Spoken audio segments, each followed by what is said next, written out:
Where is Abzan Luris? Right, this deck has too many colors in it, I suspect. And I'm at 75 decks, so there's not a lot I can do about that, huh?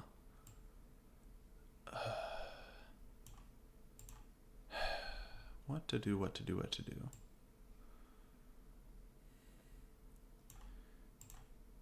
So many decks that are kind of interesting in here.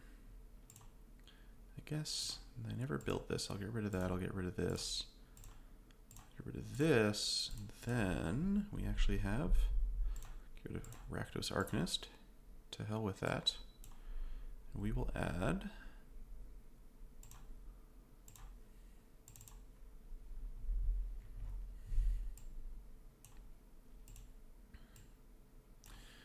Alright, this is the coolest I saw on Twitter, but it has too many colors in it for my tastes. I'm going to try to make it without quite so many colors.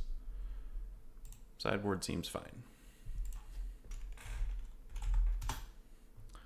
And what to do if you're building a green-black counters-based rock deck? Well, of course, you go to the classics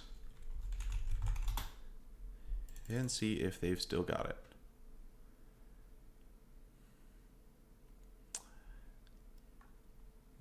These are definitely worse than Luminarch Aspirin, but whatever. And of course, we got to get some attunes in there. And I'm probably going to cut... It's just 3 and 3. Actually, maybe it's just 2 and 3. Long Tusk Cubs really do cannibalize each other. Anyway.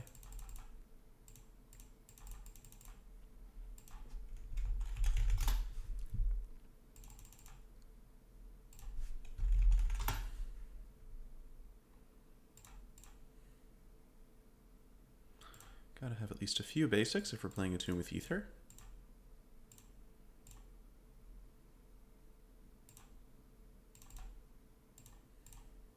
Get that Fourth Awakening in there. And I guess we probably just end up playing even more basics. Maybe like 4 forests. We're at 18, 16 sources. Total of 22 lands. Hello, Kevlar Man.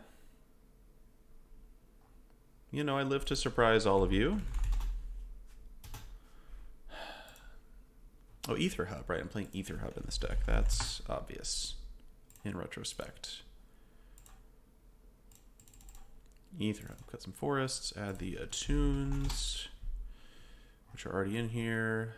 So now we've got 20 lands, 4 attunes, 4 Agadeem's Awakening. Seem like approximately right. I could cut a Woodland Cemetery. 19 land, 4 attune, 4 Agadeem's Awakening, but only 14 ways to cast an attune on one?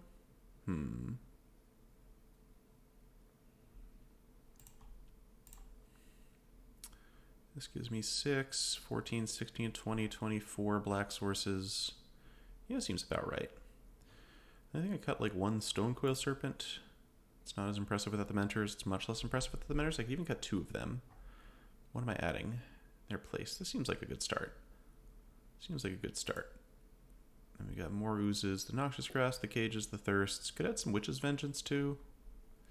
Howdy there, Bottle Brush. Great to see the squad showing up real quick. Got the Noxious Grass for Sultai. Is this enough for goblins? This is probably not enough for goblins. Deck list. Somebody was showing off an Abzan Constrictor list. We actually played an Abzan Constrictor list very briefly after it was first in Arena. It impressed. It actually did pretty well in a few games, and then I just sort of never really got back around to playing it. I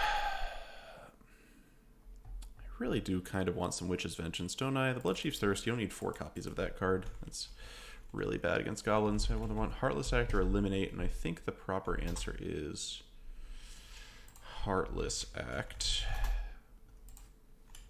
Heartless. There we go. Heartless Act. Yeah, I think the original main deck had a Pulse as well. I just couldn't find room for it. Even cutting Stonecoil to make room for a Pulse. Something like that. Yeah, this could be good. The only reason I'm doing this, by the way, is that I'm currently in, bottom of Diamond 4, having just won 10 matches in a row with Blue-Black to get through Platinum. So I'm trying out something experimental. We might move off this pretty fast. This is going to be a quick and loose kind of stream where we're going all over the place with decks. And let's get some music going too. Gonna look for... Maybe I'll actually just put on the original chill playlist and I'll see if Twitch gets mad at me. This is an experiment I'm willing to try now. Let's just go find the original lo-fi hip-hop beats, which has always been the best. And get some classic lo-fi hip-hop streaming going.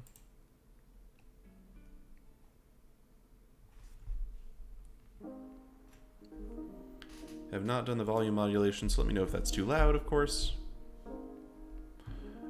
And yeah, let's just cue this one up, fire off a match or two, and then the next thing I want to try after this is Jeskai Blood Sun. This one's been making the rounds on Twitter a little bit. As with the other deck, playing white seems kind of excessive for what you're actually getting for it, but we'll see, we'll see. Teferi is very good, but I would love to make this blue-red or teamer, if I can find a way to do that.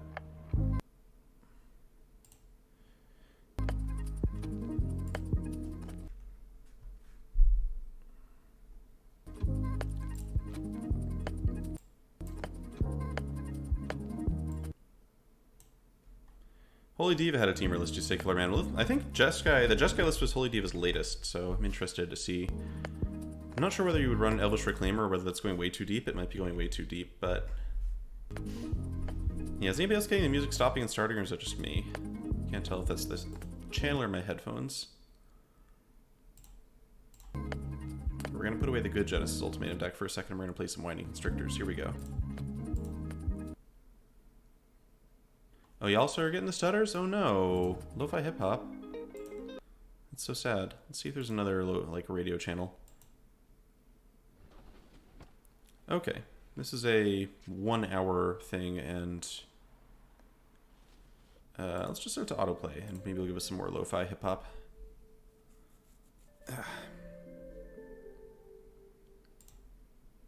Okay, classic... Oh, Constrictor Double Serpent. I'm in. Let's go.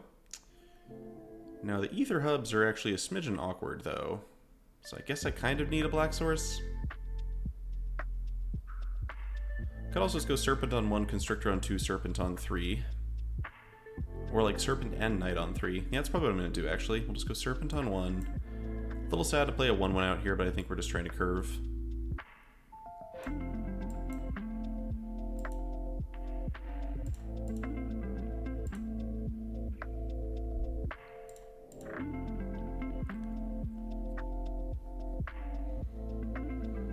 Ooh, no wonder up for the opponent. You love to hear about it. You love to see it. Ooh, do I just play Glintsleeve Siphoner now? Maybe that's what I'm doing, actually. Stonecoil Serpent's actually kind of lit against Gruul. Blocks a lot of stuff well. I guess we'll see if we get stomped on here. One thing about Winding Constrictor is it plays around Stomp much better.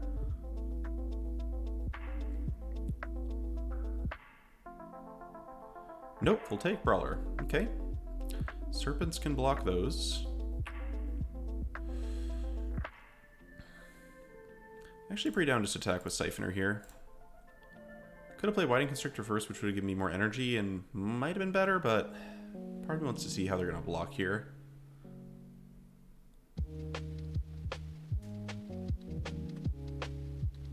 Okay, they take that hit, so we get to go with...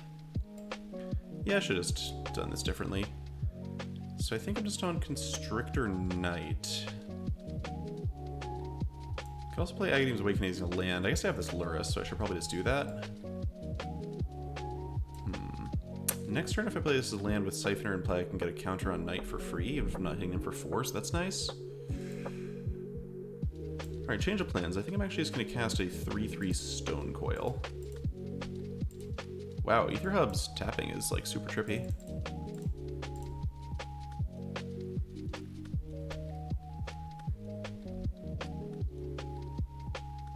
Problem is their deck has Collected Company and mine doesn't, so we'll see how this actually goes. They drew another Burning Tree for the turn.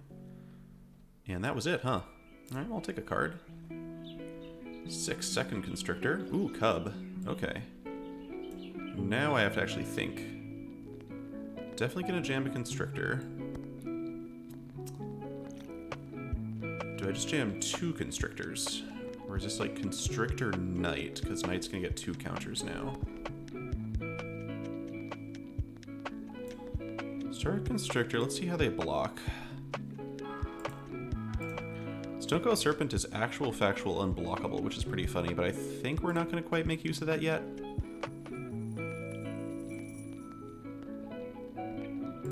Get my energy, take this thing out, and then... yeah, let's just slap down the Knight here and make a 3/4.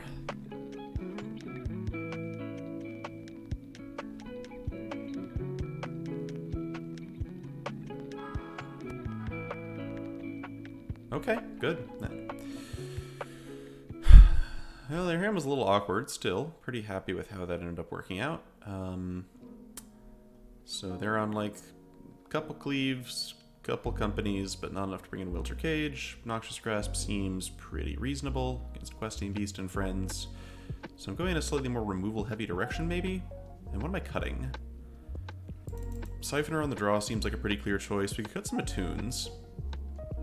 Attune really just goes with Long Tusk Cub and Ether Hub. I'm currently on 23 lands. I want to be really careful about cutting these. If we cut these, we bring in the Grasps. Heartless Act might not even be good enough against them. It like misses half their creatures. Thoughtseize isn't amazing though, so we cut a couple of those for Heartless Acts. Could also add more oozes, like the third ooze over another Thoughtseize, but having a couple Thoughtseize for company and cleave doesn't sound terrible. Maybe Pulse is too slow. But they do play a lot of 4-ofs. Let's try this.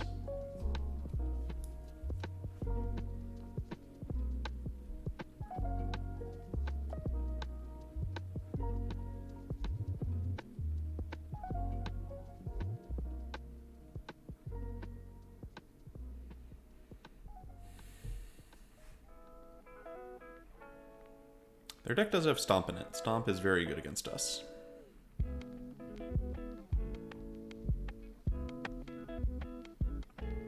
So we'll see.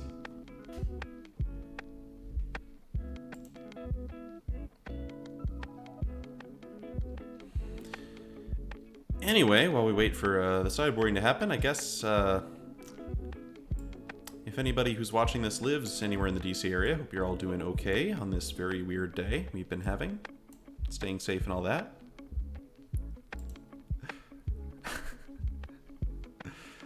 Oh, Kevlar, man. You just gotta, I learned this a while ago. You gotta take that part of yourself and just slap it around the mouth a little bit until it stops saying things like that to you.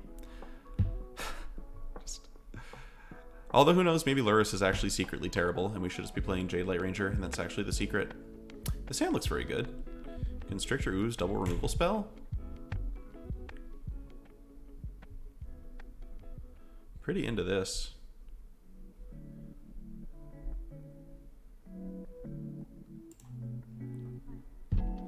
Well, okay, maybe we got Winding Constrictor here. Winding Constrictor gets the honorary Broken Set card. New player detected. What's the new blue-red twin deck in Historic? I'm familiar with the old Neoform twin deck, but I don't know what the new blue-red twin deck is.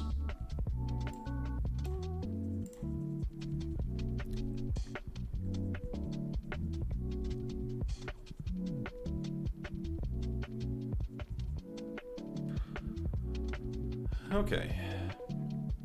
Yeah, the new Izzet deck, I literally don't know what it is, so somebody tell me, please. Because now I'm curious, you know, you've aroused my curiosity. Okay, so I'm gonna plan to just grasp something this turn. See if it's a Questing Beast, or if they play Rule Spellbreaker, I can just grasp the Pelt Collector.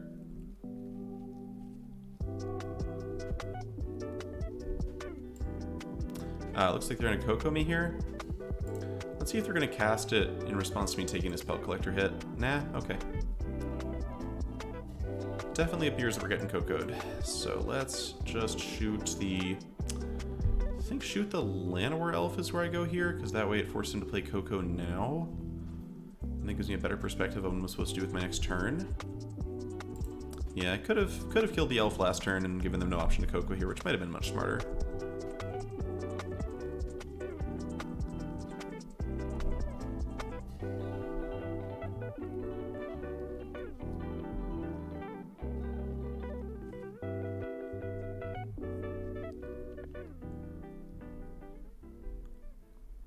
Okay, so Scavenging Ooze is a little annoying. We'll probably have to kill that one here.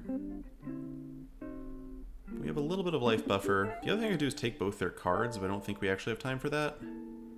I think this is the time to just go tapped. What is this? The skill's creatures converted mana cost 3 or less. So pretty much hits everything except for Questing Beast. I'd have to like land and Questing Beast right now though. I'm just gonna go Awakening, tapped, and Noxious Grasp the...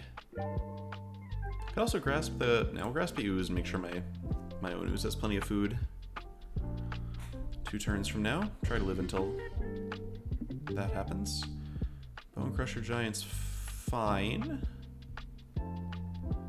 This deck sure does deal a lot of damage. Spell Collector! Hey, that's not bad. I just go Collector into Constrictor myself, or Collector into Ooze eat something? That's probably not correct. I think I just can run out a Naked Collector. I think the mana efficiency is worth it. But we'll just go with this. Inscription, kill the Pelt Collector. Drop my own Pelt Collector. It might be a little too slow here against the turn 3 Coco. And do they have the Stomp? If they have the Stomp, they're not developing their board, which is kind of gas for me. I wouldn't mind that too much. Yeah, you can always share links. New player detective, no problem. Go for it. No Questing Beast for the opponent here. Alright, so they've got another Collected Company, which is pretty annoying. Everyone's... Alright, let me look at this deck. I'm now so curious. I'm going to even look at it in the middle of the match. Even though it's bad manners. So, the Splinter Twin combo is... Okay, so we're just doing... Indomitable Creativity. Oh, that's cute. Well, the Locust God and Sage of the Falls, which just creates an infinite number of insect tokens. That's cool, that's cool. And we're using lots of treasure tokens to get extra stuff going for the Indomitable Creativities. Seems fragile, but like the kind of deck that's going to be pretty cool until people get used to it. Huh. Well, the Pact of Negations are also cute. But yeah, seems like the kind of deck that's, you know, perfectly capable of getting drilled down by a little bit of disruption. Alright, the question is... I think I've got to go Ooze first in case they do have a Stomp, and then I'm going to play this untapped. And we get to gain some life off of Ooze. They didn't have another Coco, that's lovely. So now I guess we're sort of like permanently in a state of being in trouble against Stomp, which is a little annoying. Maybe should have eaten there. Hard to tell, I was really expecting a Coco with the way that turn went. I mean, they probably have Ember Cleave. What else might they have? Domri's Ambush looks like it could be the thing here. I can handle Domri's Ambush. Yeah, I'm guessing this deck looks a bit better than Neoform because you actually don't have to play nearly as many garbage spells. I could see this taking some kind of place in the format. Ramyap Ruins, okay. That could have been really bad if they had a little bit more. Chandra, Torture Defiance. Okay, what is Chandra up to? Probably killing my Ooze, I have to imagine. Maybe killing Pelt Collector? Just the Ooze, alright. I will get a little bit of life back. Thank you. This should be okay, because now my Pelt Collector grows a lot, and suddenly my opponent has no good attacks. Also, if I draw a land next turn, I can awaken my Ooze and just use it immediately, which is great. Here's some nice synergies. Did draw the land. It's going to put me to 1 to use the awakening, and I go back to 2 off of Ooze. Feels like the actual move here is just to attack Chandra with Pelt Collector. See if my opponent's going to block to save this. They might not. They didn't. Okay, so now...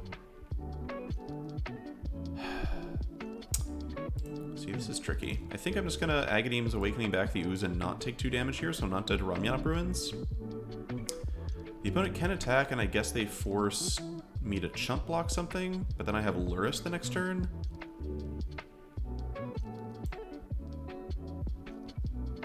Do I Is it better? Do I have better chance if I just leave myself dead to this Ramyap Ruins for a turn? They'd have to have untapped red. If I just bring back Ooze Naked, I lose to Stomp. I lose to another Chandra, any kind of removal spell I lose to. I lose to a Haster. Putting out Lurrus means I don't just lose to a Haster.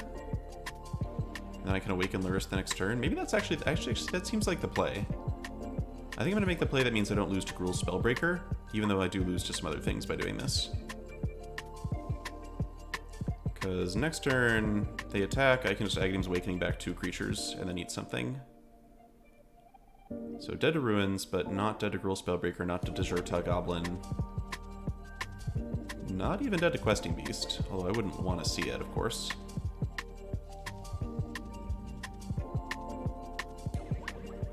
Alright, super dead Embercleave, of course. Never not dead Embercleave, but these are the risks you take. Sick, okay?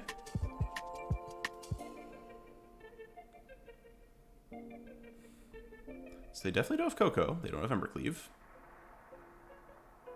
I guess they just have a handful of lands. None of which were red.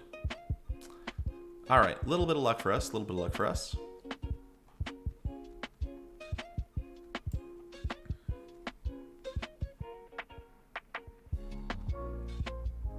So we'll just Awakening for 3. I guess we attack with Collector first, since we're not about to grow it.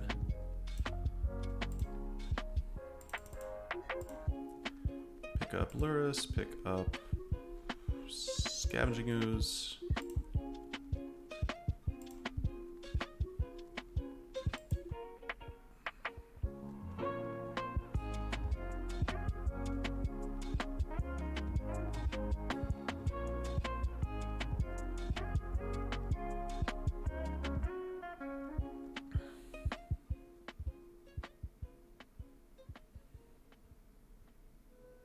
So this new Splinter Twin deck, what do you have to do to get it off? You need 2 artifacts or creatures.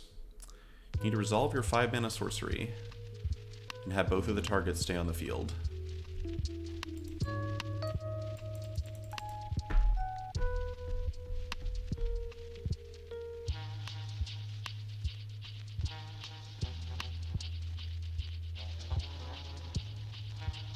You need your opponent not to have a Narset. Fascinating. Alright, we're not going to play that right now because we want to match with the Lurrus deck, so we can't just put the Lurrus deck away yet. We have to play with it until we lose one at least. Had to get pretty lucky in that game too, but we still had a whole other game to win if we had lost that. Heyo, Blasia.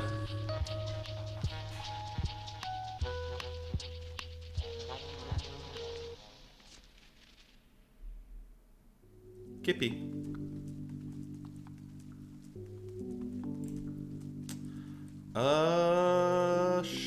Sure. Ether Hub.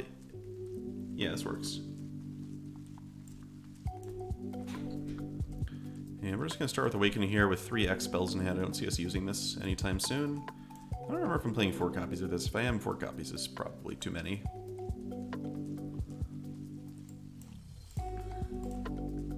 But basically, it's, you know, turn 2 Ether Hub Siphoner, force the opponent to have removal, and then we get to play pretty solidly on-rate creatures for the rest of the game, which is nice.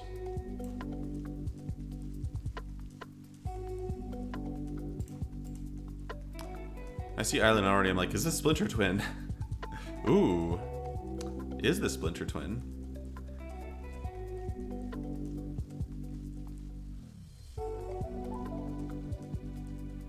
No, it's not. Okay. Splinter Twin, it is not. Alright, so I think I take the action. I want to kill the Sprite Dragon with my Voracious Hydra this turn. I'll just draw my cards. Attune with Ether is lovely. Love to find that one. So I guess, do I kill the Sprite Dragon this turn? Yeah, I think I'm supposed to here. Oh no, I can't play this Woodland Cemetery on tap, so I actually don't have that option at all. So what I'll do instead is just cast this thing, get my forest, play my forest, play my Stonecoil. Block Sprite Dragon pretty nicely. I could just play this Winding Constrictor is kind of like Lightning Strike bait. Yeah, I kind of like the idea of just like not getting beaten about the head by Sprite Dragon while all this is going on. I think long game it looks like I have a lot of really good threats against them. Okay, Soulscar Mage. Alright, they can just burn down the Serpent with a burn spell, I guess. Wow, okay. Interesting. That is pretty aggro. Looks like another Glint Sleeve Siphoner out kind of matchup. I get to use this again, huh? Might as well. Thoughtseize. Agadeem's Awakening. Alright, so I think this is just Hydra. So Hydra doesn't necessarily kill the Sprite Dragon is the problem. Probably want to Winding Constrictor first here. Maybe I Thoughtseize, see what's going on first. Yeah, I like Thoughtseize plus like Winding Constrictor Ebon Legion here. Alright, that is an extremely clear plan they were going for here. Okay, I'll take Warlord's Fury. Probably not attacking with Stonecoil after all, huh? It's an instant? It's an instant.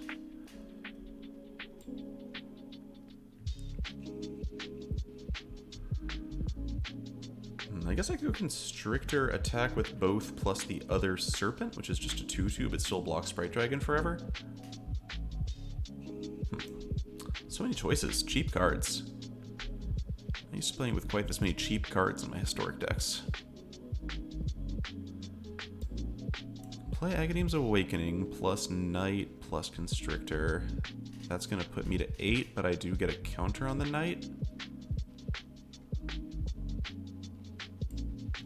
I don't think I'm doing that. Let's go with Constrictor, attack. I think I do just jam the other Serpent. I don't really need these to be large. I just need them to block the Sprite Dragon forever.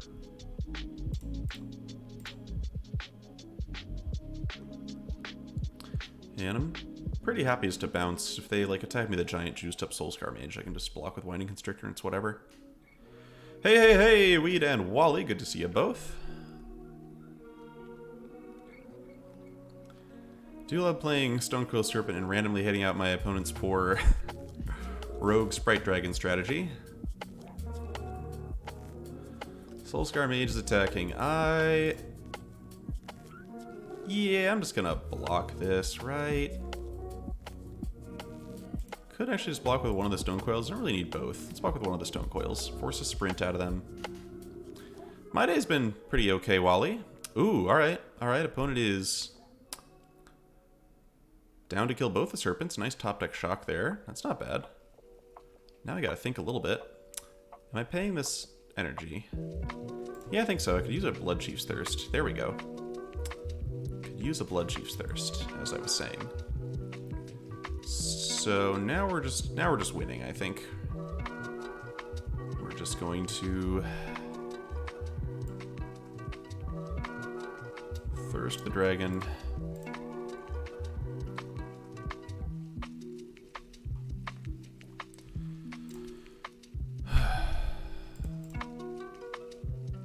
Swing in, and we've got... can just kind of play a big Knight and put Lurrus in hand, and then Knight's big enough to basically block Soulscar Mage just fine. Even if they shock it, the biggest they can get with the sprints is 8, and then I play Lurrus. I could also play a... huh. I guess this is actually quite a big Hydra. Let's just play the biggest Hydra and see how big this gets. Legit curious to see what happens. So it becomes 3. I think it's going to be a 7 power Hydra for 4 mana here.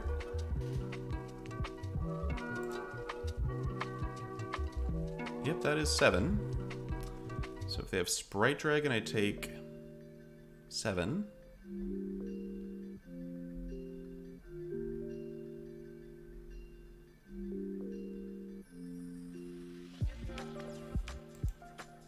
Oh, the insect tokens have haste. I just read that from chat. That is pretty good. And I guess Indomitable Creativity does dodge Tail's End.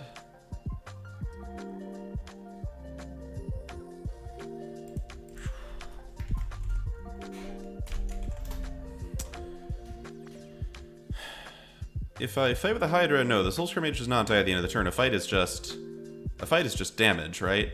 A fight is just an effect that does damage.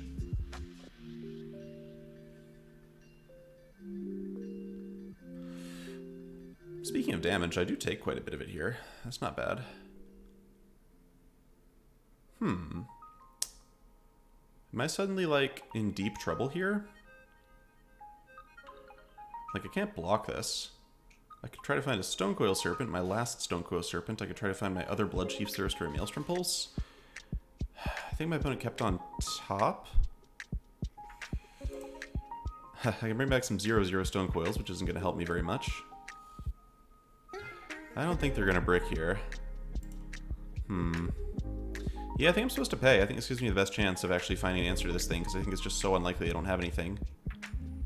Yeah, no, I think I've just died, unfortunately. Well done, opponent. Well done. Yeah, there's no, like, even if they just don't block, I can't kill them here. Huh, was not expecting the Swarming Entity off the top. Okay, that was cool. Heartless Act is not very good against Sprite Dragon, but it does kill Soulscar Mage and Stormwing Entity.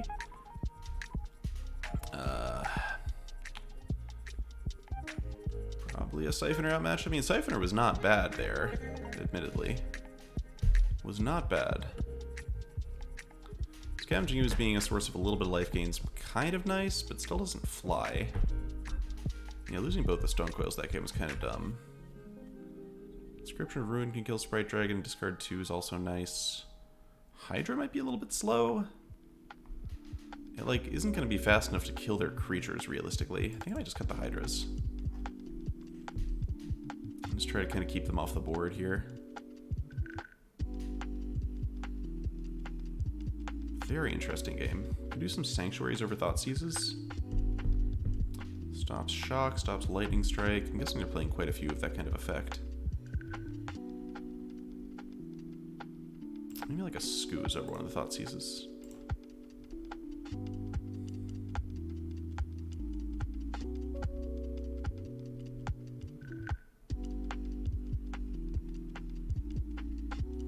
I was not thinking I was going to lose that game. Well done.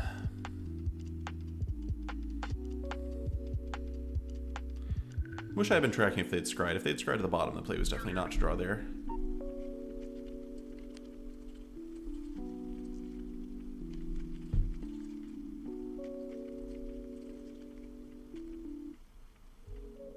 So that's an example of not paying attention to a little thing making like a very material difference in the game. Possibly.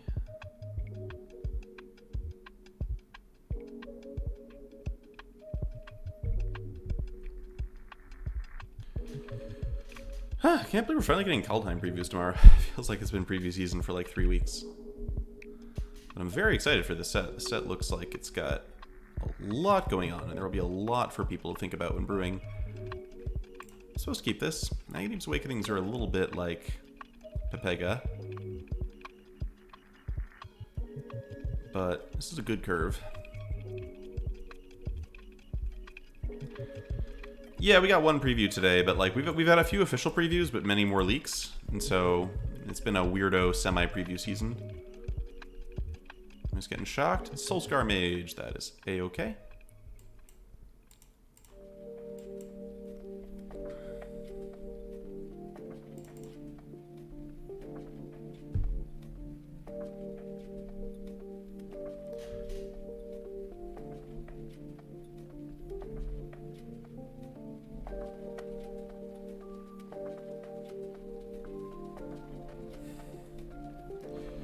Island means they shouldn't be able to kill both of these.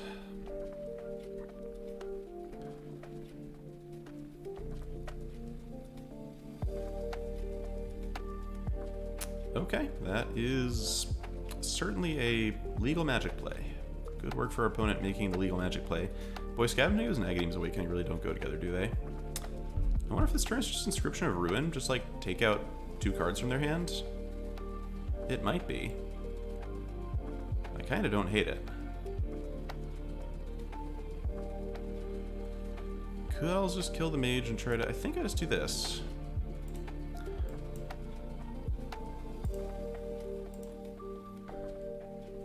Like, they are not running on many resources here.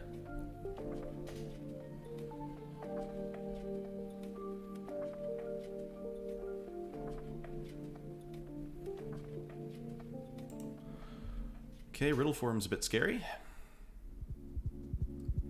Second Scoos. Alright, so this, I would like to go, I think it's...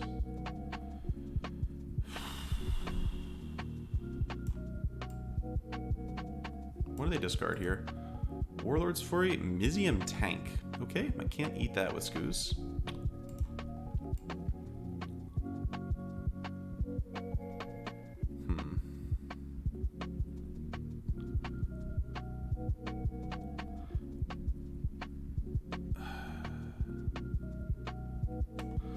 Yeah, I think we're doing this. I think we're just gonna do this. Eat the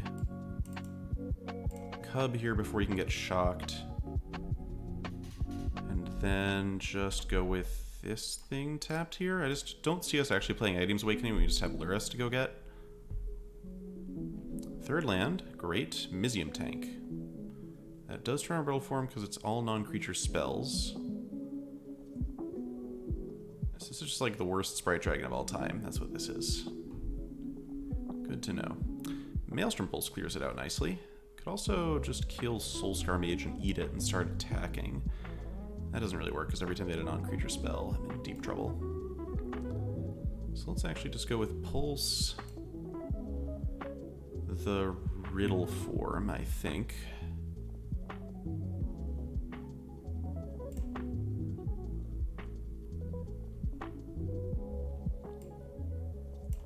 Play this thing out.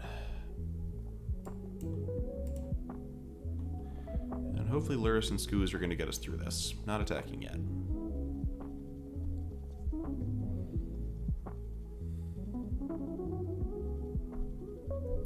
Yeah, new pathways are very exciting. New pathway would be great for this deck, for example. This deck that I just made and have no emotional attachment to, but it would be great.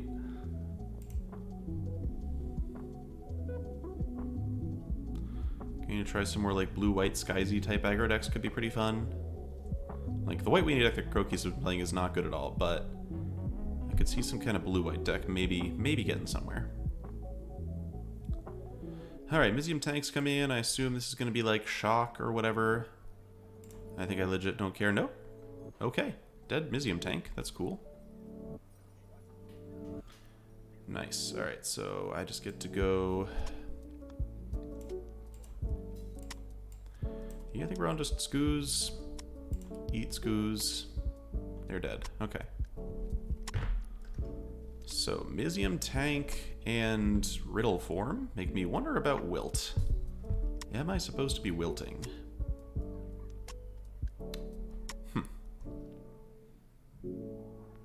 This might be fine. Like, they had multiple Mizium Tanks that we saw that game alone. Pretty embarrassing against all their cards aside from that. Like, we don't want to be cycling it, but...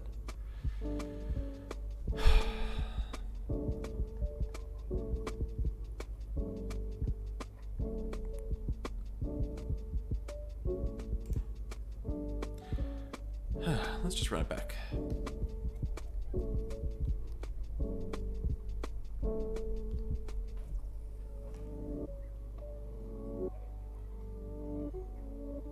Sure, Bloodchief's Thirst is good.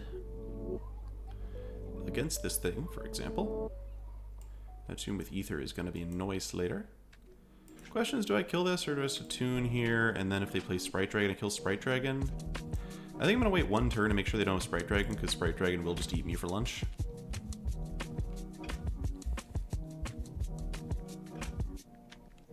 Dreadhorde Arcanist. Ah, that makes sense.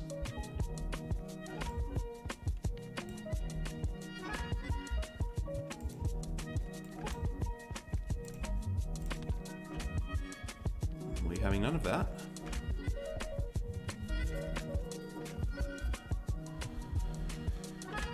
Wow, alright, opponent's just got the all creature draw. Fascinating.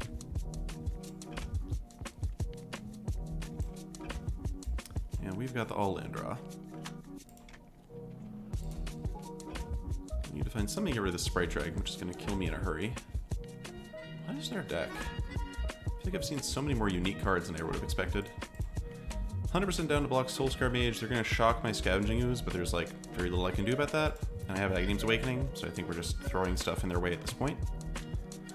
Taking these 1-for-1 trades.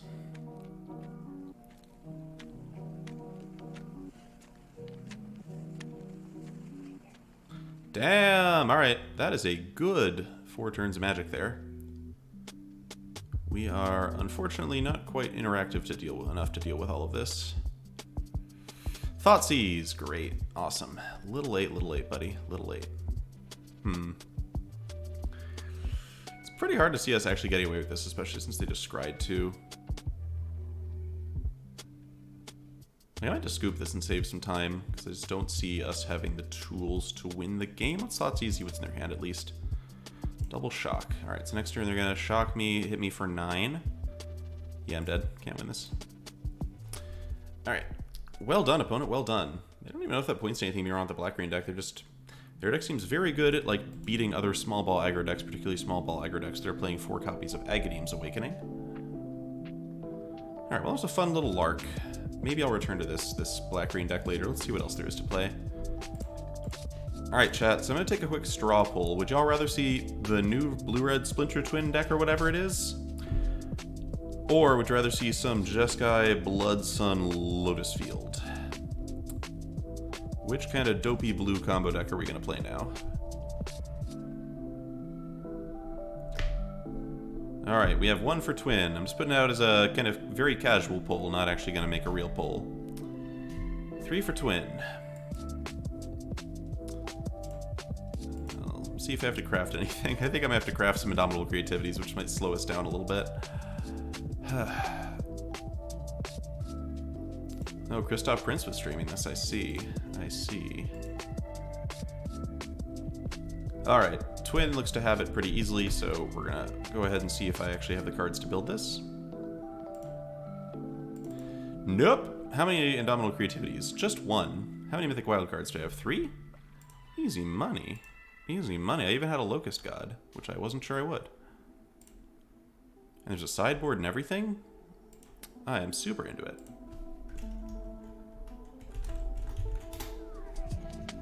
The Twin is in. Let's give this a shot. I'm guessing it's going to be pretty good, because I'm thinking people probably will, for the most part, not know what's going on still, if it really is a new deck from today or whatever. And hey, Indomitable Creativity is a legit janky card. Definitely one to have 4 copies of, because if you're playing 1, you're probably playing 4.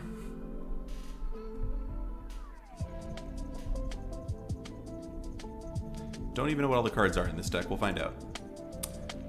Okay, so we've got a Sage of the Falls in hand. We do have a Valakut Awakening to throw it right back. This hand seems acceptable to me. Like, we are very much like, we need to play a 5-mana spell. And playing a 5-mana spell is not trivial, so... pretty disposed towards keeping 7s. Anyone have any idea who was the first person to propose this thing? Because I don't actually know where it's from. Well, Clarm Dolendol, either in the first match, either you're going to find out how the deck works when we win, or you're never going to see how the deck works because we lose, and then we will put the deck away and never speak of this again.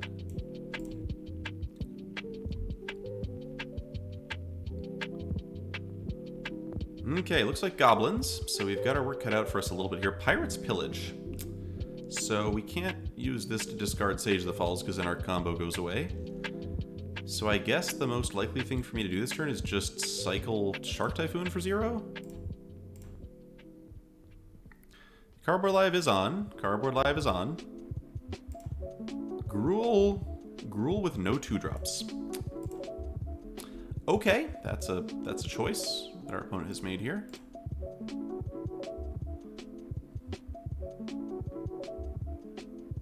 Alright, we have Fire Prophecy in the deck. That's cool. I can play Valakut Awakening then. Am I doing that? Got a lot of Callous Dismissals. I would not mind like using Valakut Awakening to put back like a Callous Dismissal into Sage of the Falls and get something else going. Alright, we'll do this. I'm just like confused. I mean, I assume our opponent's playing Gruul. And this is just going to be us getting stomped here. Econometric, thanks for the resubscription. Good to have you here for your 3rd month running. Very exciting. What the hell is going on? Alright, I'm putting back... I think I'm just going to put back 4. I think I'm going to put back you, and you. And just keep Pirate's Pillage. And we're going to order it, so I guess Sage of the Falls is at the bottom. I don't actually know what they mean by the top card. Whatever, we'll do that. Drew some more Callous Dismissals. I am pretty excited to see Callous Dismissal seen play in Historic. This card is like kind of sweet and just never gets any appreciation from anyone. Alright, so we're going to Pirate's Pillage here. We're going to discard... God, I think it's Forbidden Friendship.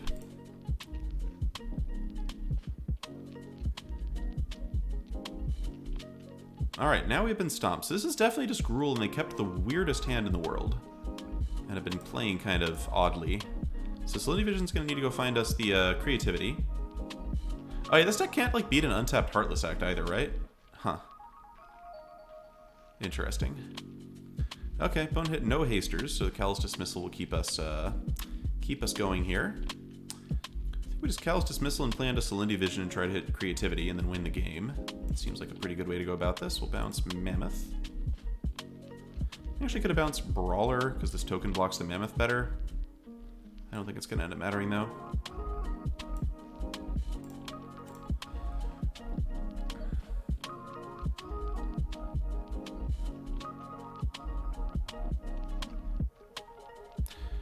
Like, this feels pretty clean so far. I like the way all the parts of the deck kind of feed into the other parts of the deck, or whatever. Opponent chose not to give Trample. Well, I will block if you're not going to give Trample. That sounds fine. We do give up a token that we could use for creativity, but we only need 2 tokens to do creativity things.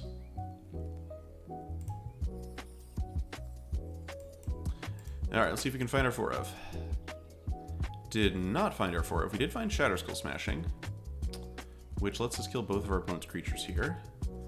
Also Fire Prophecy. I think it might just be Fire Prophecy.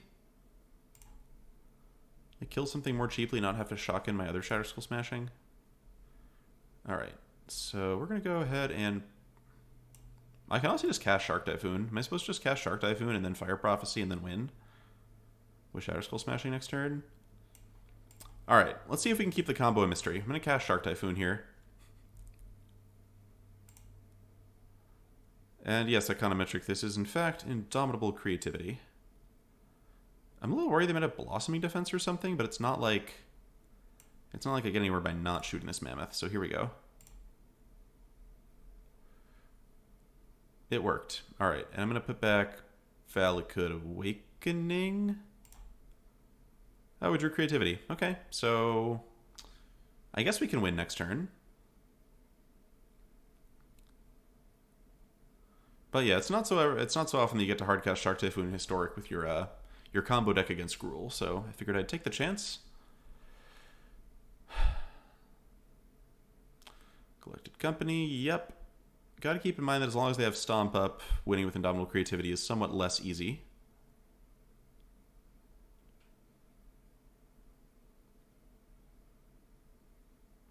They do not have Stomp up, so we are going to win the game this turn.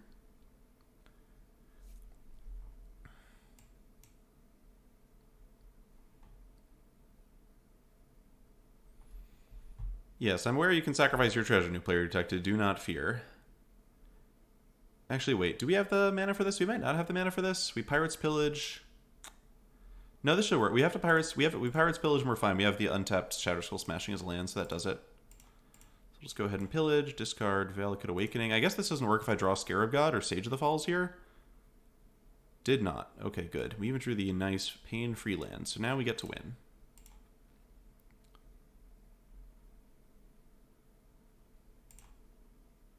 New player detected. You're maybe mistyping a little bit there. So they can't stomp treasures. We can sacrifice them. I'm quite aware that we can sacrifice treasures to cast our 5 mana spell. Don't you worry about that. So now we get to see the combo.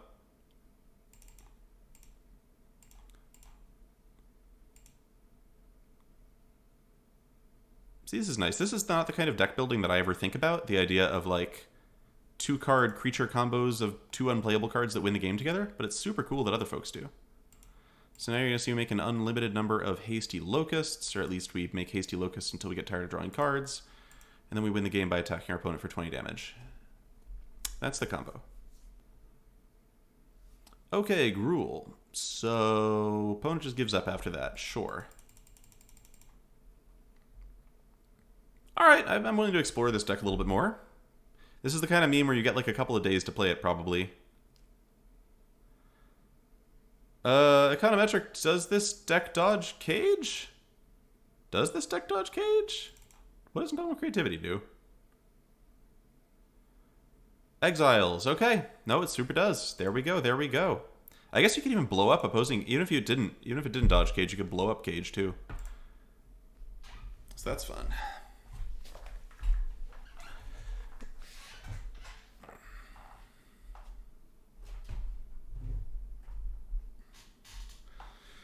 Containment Priest, there we go. Containment Priest. I should update the stream title also.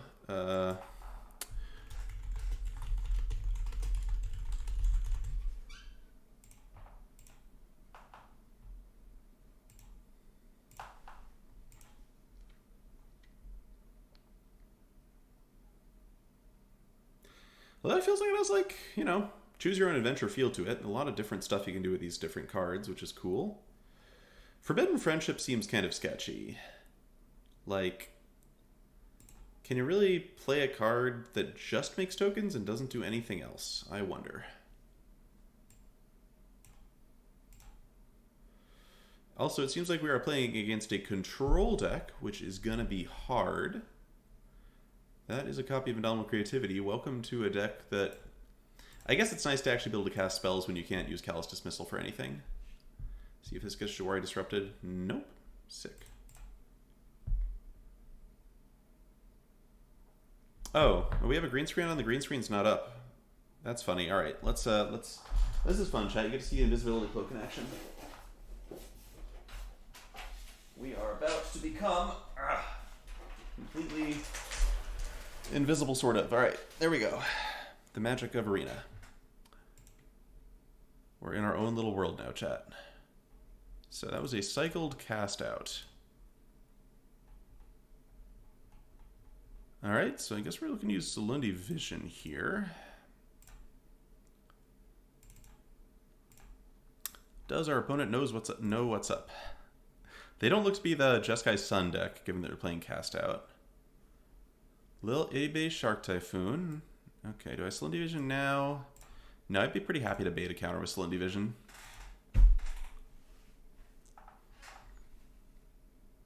Alright, are they playing like the Adrian Sullivan Jeskai deck? This looks like it could be Sullivan Jeskai. Alright, Salundi Vision for...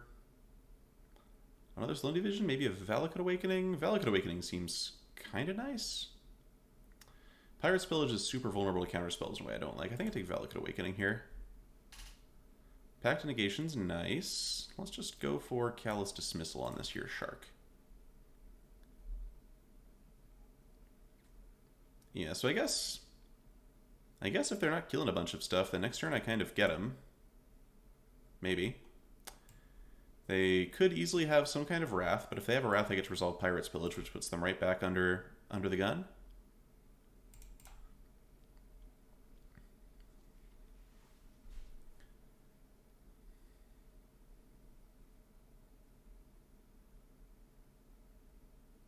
Cleansing Nova. Can't pack that, so we're going to have to let it go, but we have got the Pirate's Pillage, so we're probably fine. Oh, Narset's cute. Be cool if I could just jam Narset this turn. That'll probably also do them in, even if I have to sack the treasures for it. Let's see what I draw first. Okay, so we can Narset. Do I want to Narset here? Is Narsetting better than just setting up for the combo next turn with Pact of Negation backup? But they are running Dovin's Veto, which means Pact of Negation might not actually do anything. Alright, let's make them have Dovin's Veto or 2 counterspells, I think. I guess if they play Teferi, we can also just Pact of Negation the Teferi, which is fine. Alright, let's go for it. Even if they counter this, we still get to keep the treasure, so it's not the end of the world. I really want to see what happens. Could also just Narset, but we came here to meme. Let's meme a little bit. I guess any like cast out effect also kind of breaks me up here, so this is very silly, but I'm just hoping they have one piece of relevant instant speed interaction that they can cast this turn, and it's not Dobin's Veto.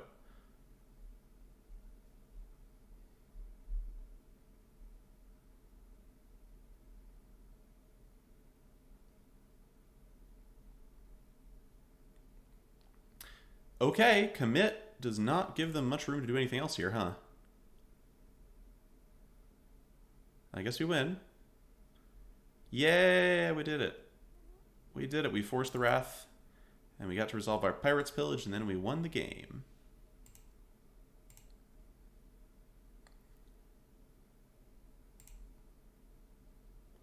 And yeah, I think going for it was probably correct there.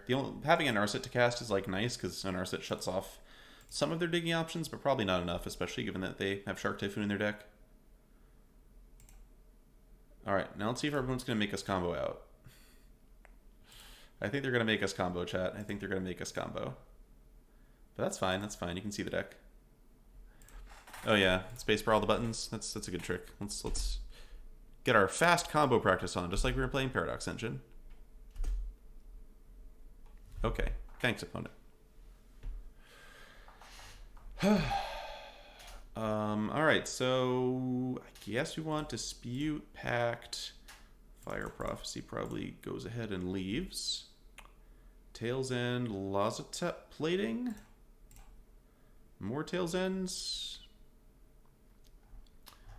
Callous Dismissal probably medium minus here. Okay. Yeah, tacos. Thanks to the chat folks who sent it to me and alerted me that it even existed.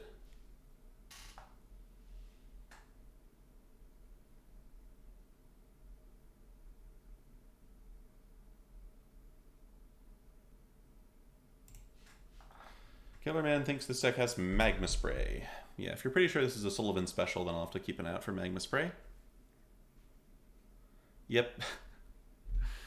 It's going to be a thing till it's not Sanctum. I like that conclusion that you've drawn here. Well, Alpha Century, we beat a Gruul player who didn't cast any spells for the first 3 turns and then conceded after game 1. And then we did beat this deck in a game, so it does feel like this deck is pretty good at assembling the thing it has to assemble. It feels like opponents who respect it by bringing some reasonable amount of interaction will kind of kick your butt. Like, Arcanist seems like a horrible nightmare. Like, Blue-White Control seems very, very tough.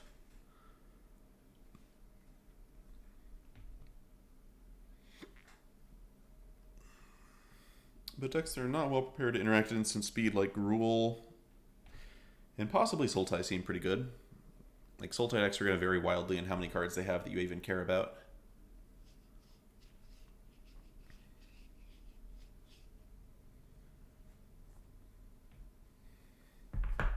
Like, so you're pretty consistently able to win on turn 5 through, like, one piece of relevant interaction, which is nice. That is a lot of Fabled Passages and a totally uncastable Creativity. I think we mull that. Keep this. We are very all in with this hand. I think we're kind of forced to keep, though. Okay. Opponent came prepared. Authority of the Consuls is going to force us to... You know, that gives them a turn to interact after we've done our thing. But their interaction basically has to be Wrath, so I don't think this is particularly good. I guess it's good because if they ever kill my Sage of the Falls, I lose the game. But I do have Shark Typhoon in my deck, so it's not like the absolute end of the world. Oh wait, Death's the Desire. I didn't even realize this card was in my deck, chat. I should have kept Callous Dismissal over this, because Callous Dismissal gets rid of Consuls, and now I'm just stuck with this absolutely useless card. Yeah, I guess it sets it back 2 turns, that's right. Okay, so now I'm kind of want to keep this Valakut Awakening so I can get rid of this Depths of Desire that I literally can't cast. So I think I'll play the other land for now.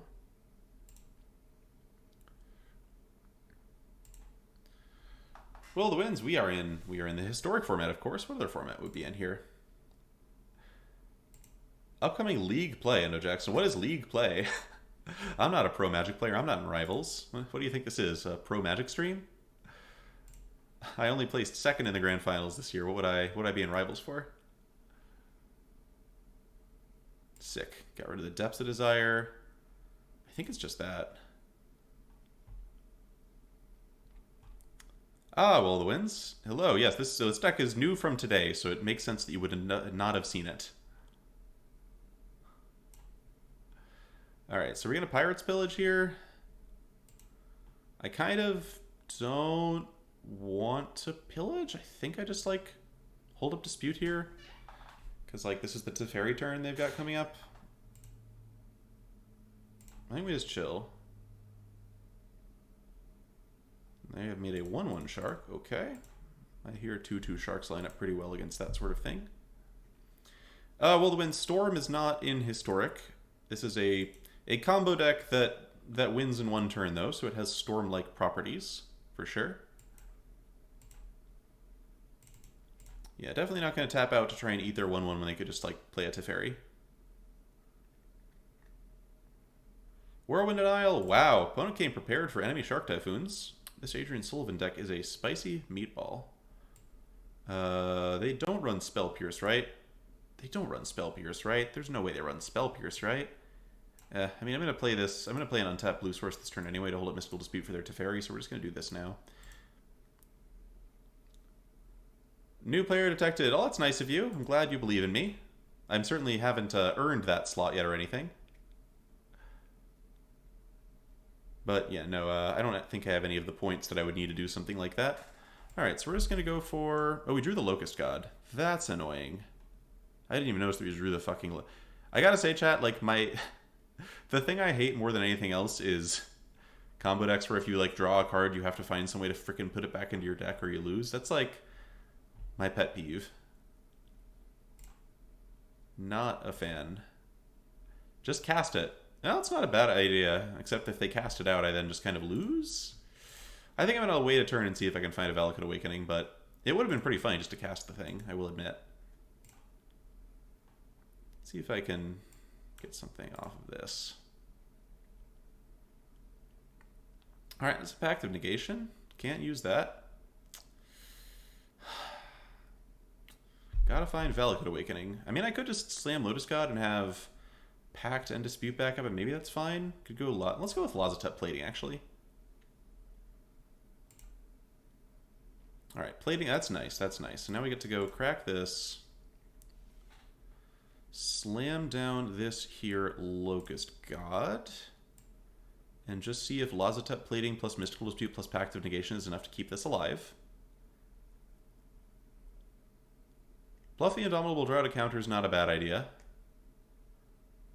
But I didn't come here to bluff. What do you think I am, some kind of bluffing bluffer? Samek, your guess is as good as mine. Take that stroke. Oh yeah. Oh nah. Alright. Well, here we are. My body is ready to lose to cast out, except I guess I have Callous Dismissal, so I can't even scoop to cast out here. Anthony Farnham, yeah, I was like number 800 or something like that. It was pretty clear cut. So they can't like Cleansing Nova this. They have to have cast out, or I guess Teferi Hero of Dominaria. Thing is, if they Teferi Hero of Dominaria me, they're actually just letting me win the game, or they're letting me go infinite at least.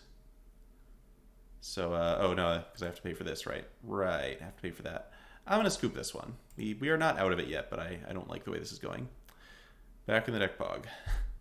Okay, so Depths of Desire, we are putting the Callous Dismissals back in. We're going to cut the Depths of Desires, and we're even going to play one. Do they have any red spells left in their deck? Probably not very many. I mean, I could run Sweltering Suns, which at least frickin' cycles. Huh.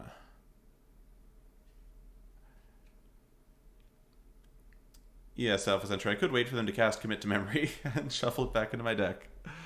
No, this is not that kind of stream.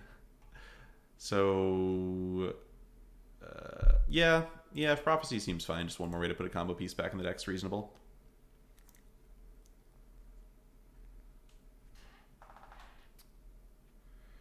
It would be pretty funny if the one playable god in Historic ended up just being the Locust God.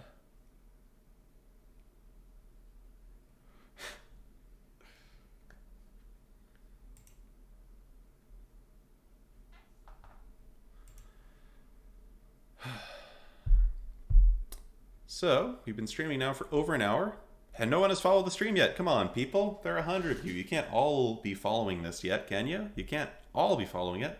If you are all following it, then I love you for your loyalty and your friendship. But Endo Jackson, I had a feeling. Thank you for your follow, Endo Jackson. And Econometric, I saw you before, I think. Wow. Okay, a follow and 2 subs. That was pretty good for some sentences. Thank you, Wax and Lyrical and Endo Jackson. I'm glad to see you both subscribing to the stream. And you have officially gotten us within 2 unique subscribers of the Historic Teamer Clover stream sub goal. We're getting real close. And Cerisium. That's the goal. I had a feeling someone was going to dig in. Cerisium and Fosho, y'all racing each other. All right, well, we've officially cleared it. Thank you, chat. Am I allowed to keep a hand with the... I think I'm supposed to keep this, even though it's got the Locust God in it. Seems like Forbidden Friendship and Narset's actually kind of gas. And we do have a good number of ways to put this back. Anyway, we have crushed our sub goal hardcore, so thank you, Will of the Winds, as well.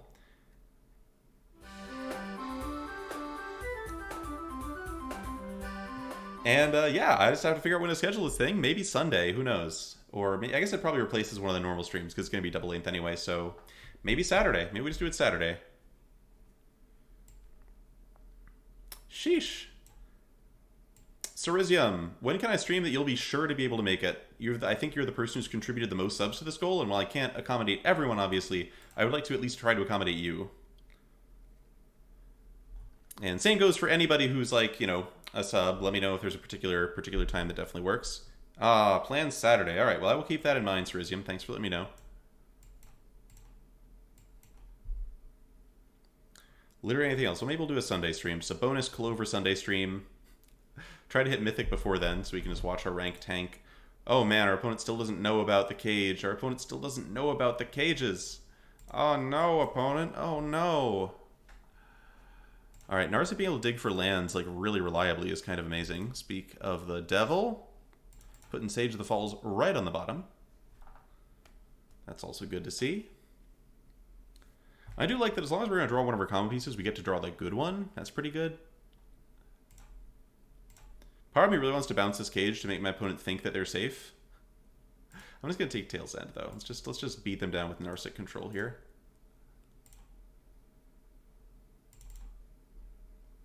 Yeah, people have gotten used to the cage just doing whatever they want. It does not do whatever they want. Alright, so I could dismiss this just to get another creature on board and like increase my clock by a little bit. Like, what else am I doing with my turn? Probably just passing. See if they try to cast Narset at Tails Ended. Hey, Party Zeke, all's great. We just hit a huge sub-hype train. And, I don't know, I'm just chilling. Playing a deck that's kind of amusing and fun, and then we get to play 6 hours of Clover soon. It's the dream. It's the absolute dream. Alright, so do I Fire Prophecy one of my own tokens here? I don't think so. I think we just kind of keep it going, keep raiding land drops. Land drops are gas.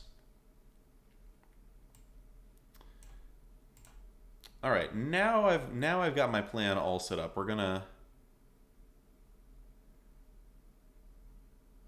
I think I can Callous Dismissal my own Narset. That actually seems better. Let's Callous Dismissal Narset. Wow, and now we're just getting a ton of subs. So I gotta set up a new goal soon. I think my next goal is gonna be 100 subs for some kind of themed stream. So y'all are getting me closer to that without even realizing it. Which is very cool of you, thank you.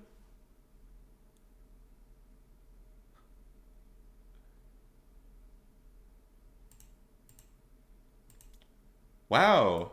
Are Rizaleo and Will-O-the-Winds friends in real life? It's always funny when I have, like, real-life friends who are watching the stream at the same time.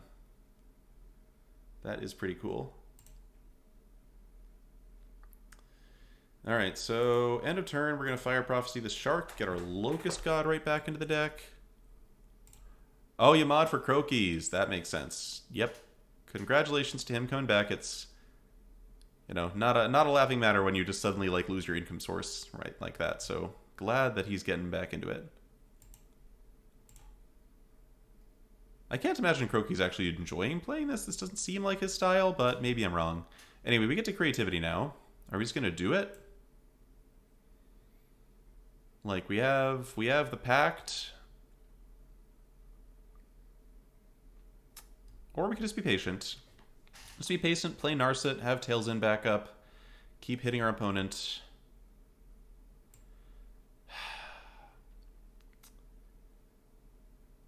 Cage does nothing to our combo, so we don't have to worry about that card. Yes, Cage doesn't stop it, but... Alright, let's see if we can teach our opponent a lesson here, chat. I want to teach our opponent a lesson about Grafdigger's Cage. Which, to be fair, I might have thought this worked too, had I not Googled Indomitable Creativity.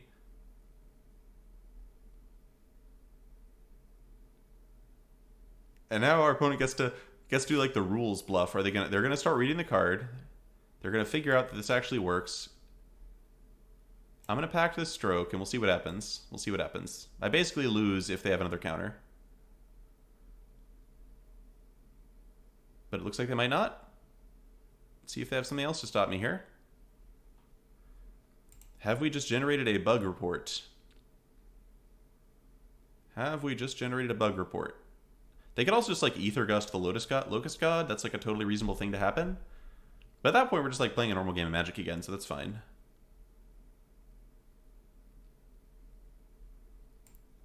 Yeah, Rosalie, I should probably appreciate that Croaky's plays like 5 times as much Magic as I do. Ergo.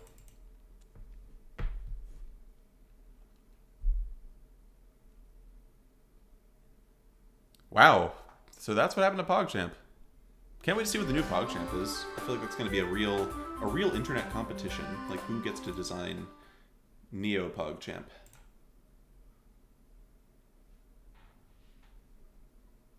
Twitch is going to design it. That also makes sense. Hey, new player detected. Thanks for the resubscription. And I would love to hear more about your theory that I'm going to somehow make challengers or whatever, because I have not even been keeping track of the points. I've just been trying to like win games of Magic and hope that it works. And yeah, Semitonal, this is infinite hasty insects. The haste is key. Hasty insects.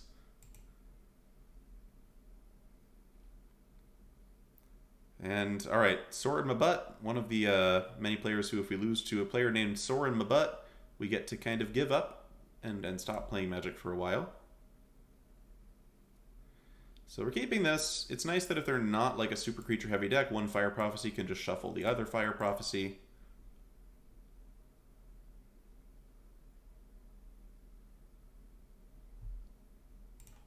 It's a conspicuous snoop. Alright, so our opponent's playing a combo deck, we're playing a combo deck. Theirs is Battle Worn, tested to the hilt.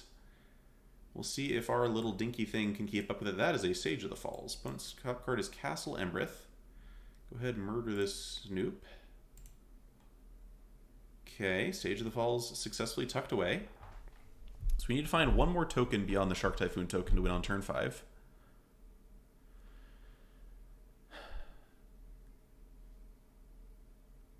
There's a token. Okay, so if I start making tokens now, I can win on turn 5 if they don't have interaction and they don't kill me. They do get to cast Muxus next turn if they have a tower. And if they cast a Krenko, I'm just going to have to... Okay, I think this turn is...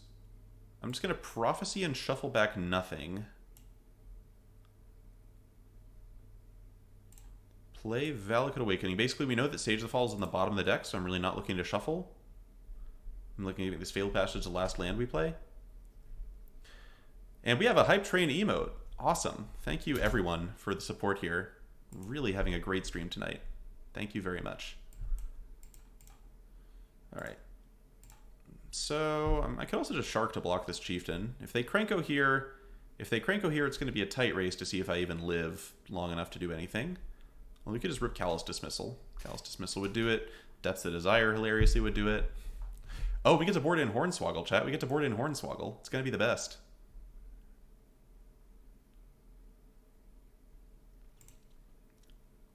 Hopefully I don't have Gem Palm Incinerator. That would also kind of mess up my plans. They're going to get swoggled. It's going to be awesome. Alright, Callous Dismissal is probably my best draw here. Forbidden Friendship. Never mind. Forbidden Friendship's actually great. Shadow Skull Smashing, not terrible either, but I believe it's just going to be Forbidden Friendship.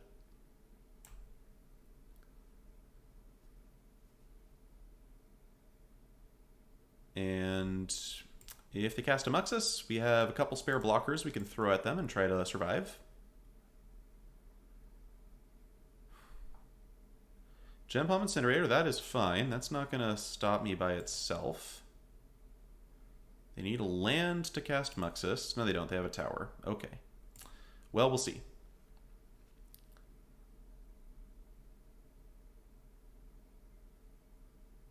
They do have to be slightly aware of counterspells, maybe. I mean, they probably know what we're doing, but if they don't know what we're doing, they might be afraid of counterspells. Sacrificing a Goblin Chieftain to cast Muxus and getting the Muxus counter would be bad times for them. Tonight, Chet. That's the goal.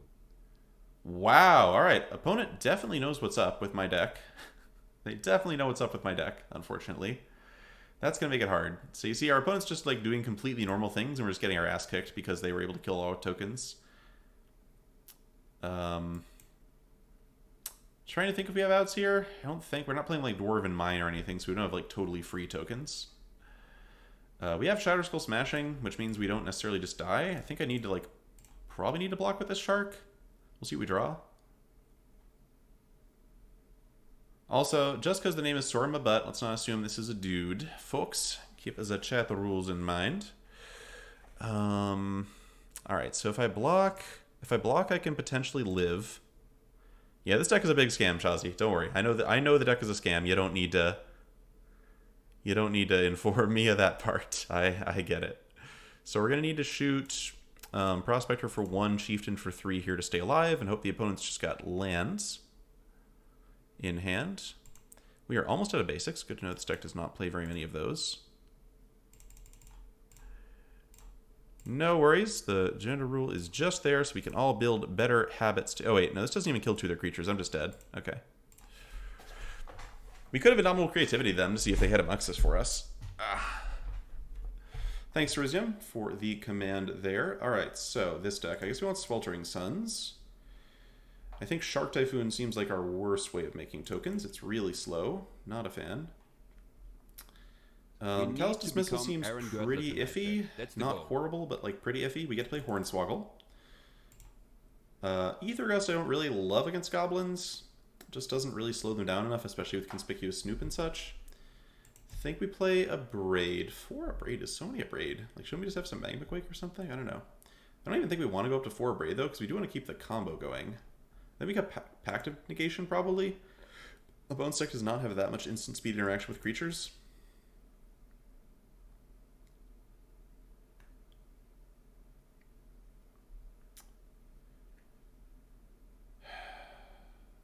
Yeah, Tail's End for Muxus is fine. It hits enough of their stuff, and it does counter, like, Gem Palm Incinerator. I don't think I want all 3. Like, ideally, we're kind of, like, using our removal to, like, control their board long enough that we can combo off before they get... Oh, we cut Narset. Narset's the easy cut there. Okay, so we cut Narset. We get, let's say, 3rd Abrade, 3rd Tail's End. And I think this is still enough tokens.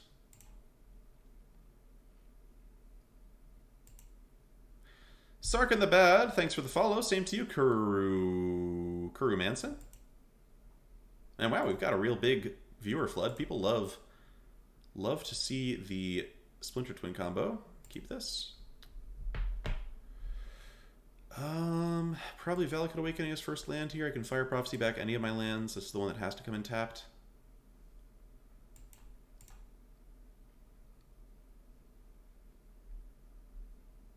Alright, and are we jamming Forbidden Friendship, or is this possibly what I'm going to shuffle in? I've got Pirate's Pillage, so I think I actually don't jam Friendship. I think it's likely I'm just going to shuffle back Friendship. Because we've got kind of like Pillage into Indomitable Creativity. I think my goal is just going to be to make that work. Top card is Skirk Prospector. Ooh, so they can sack Snoop to stop me from shuffling, but I don't care that much if they do it. Like, we weren't super relying on the shuffle effect.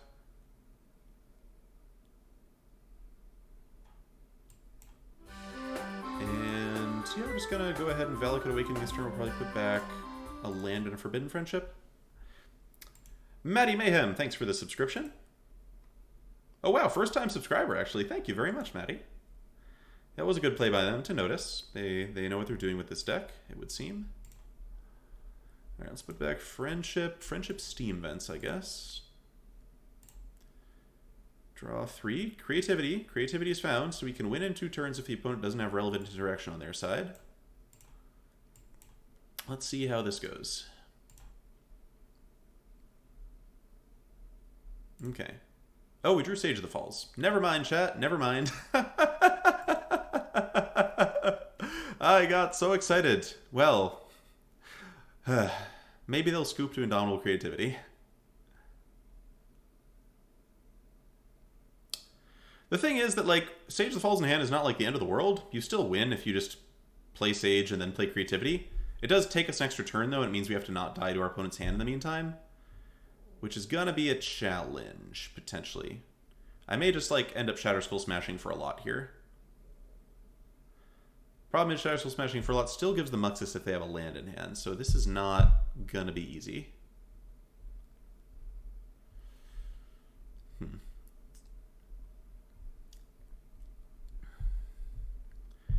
Yeah, so it might, if we draw Tails next turn, my decision might change about this a little bit. They went for Goblin Trashmaster, you say? Okay. So they're gonna, I assume, sack Prospector Matron to play Trashmaster? That's cool. Opponent's cutting us off. They could easily just have Muxus in hand right now. That's a possibility. So we're gonna take like 9, and then they still have, yeah, opponent's just drubbing us here. We need like an Abrade. Tails End! Alright, that's... Yep. Yeah, I think I don't want all the Tails Ends. I think I want all the Abrades against this matchup. So Indomitable Creativity kind of pressures them into sacrificing 2 Goblins, which is interesting. Yeah, Goblins without Muxus is cool. I will gladly play Goblins in Historic once they stop having Muxus in Historic. That would be nice. Okay, so I can jam Sage of the Falls. I can just jam Sage of the Falls. I have Tails End for a Muxus. I would lose to any other Goblin that isn't legendary. Narcissista, they mostly were unplayable. They were mostly unplayable. There is the card Sea Beyond, but mostly they were unplayable. All right. Shatterskull Smash. Okay, Shatterskull Smashing Trashmaster Warchief's actually probably the best thing here. I just hope they don't go land Muxus right now. I've been like ignoring this, but it's actually just a thing I can do here.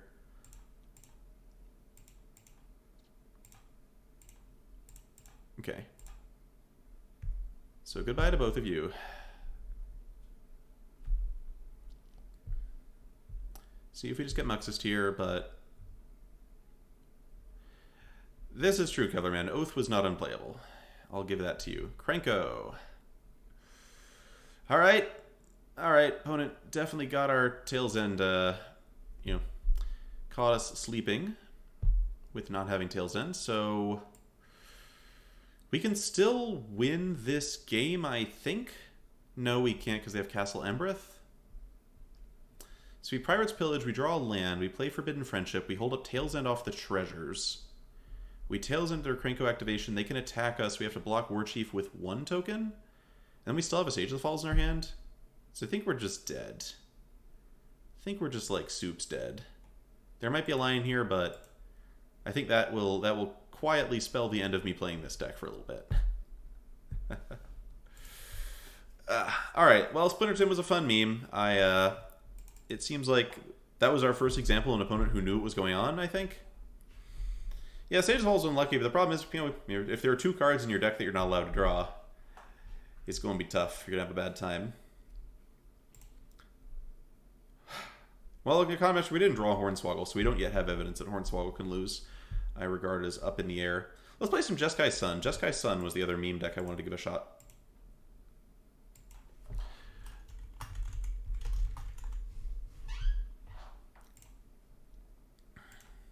Yeah, I'm trying to think if I have ever cast the card Thousand Year Storm. I've probably cast it about once. Probably about one time.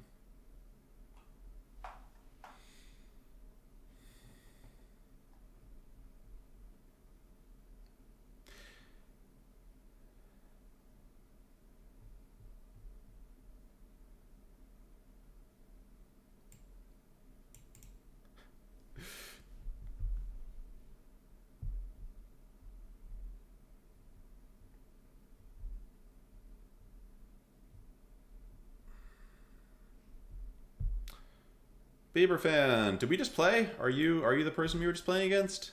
Or is it just like the GGs of like, that's what people say after you play games sometimes? That always confuses me.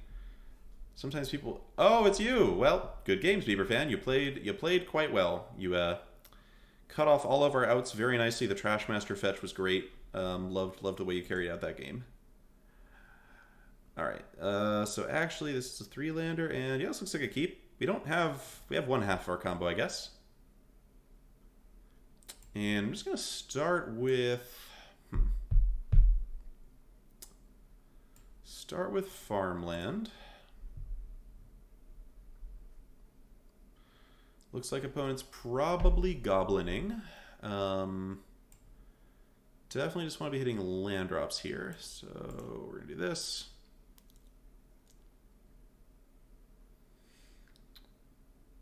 Okay, maybe they're not gobbling. I don't know. All right, Blood Sun. I guess we'll cast that. It's nice that this turns off... No, this does not turn off Phyrexian Tower. We did draw Lotus Field, though, so that's how you do it. That's how you do it. We are now just going to win the game very easily, which is always nice. Let's go with Teferi, Sublime Epiphany next turn. I think we just Teferi and blow up the horn. And have Sweltering Suns up here. Okay, other Teferi. So that... Yeah, so, oh, we get to do everything we want to do here. Lovely.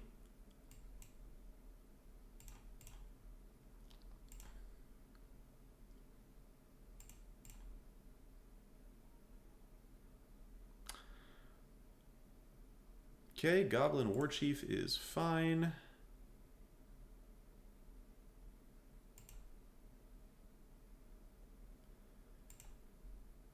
Title's not updated. Are y'all seeing an updated stream title? It's one of those things where I think I updated it, and then some people see it on, and then some people don't, and I think it might be related to a mobile bug. Alright, well, I'm going to take my turn, and we drew another Sweltering Suns. I could have just cycled that first one. That's so sad.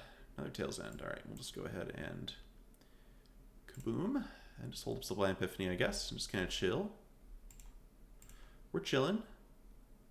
No, they're just done. Okay. Alright, Goblins. So, I have some cards for this. Am I supposed to play Timely Reinforcements against this deck? I'm literally not even sure Timely Reinforcements matters. Definitely drawing some Magma Quakes. Definitely cutting some Narsets. Definitely adding some Magma Sprays. Definitely adding a Disdainful Stroke. Am I? I might not be, actually. Cutting probably Shark Typhoon. Playing to win the game with just like Endless Sweepers plus Teferi. Pact of Negation seems reasonable enough.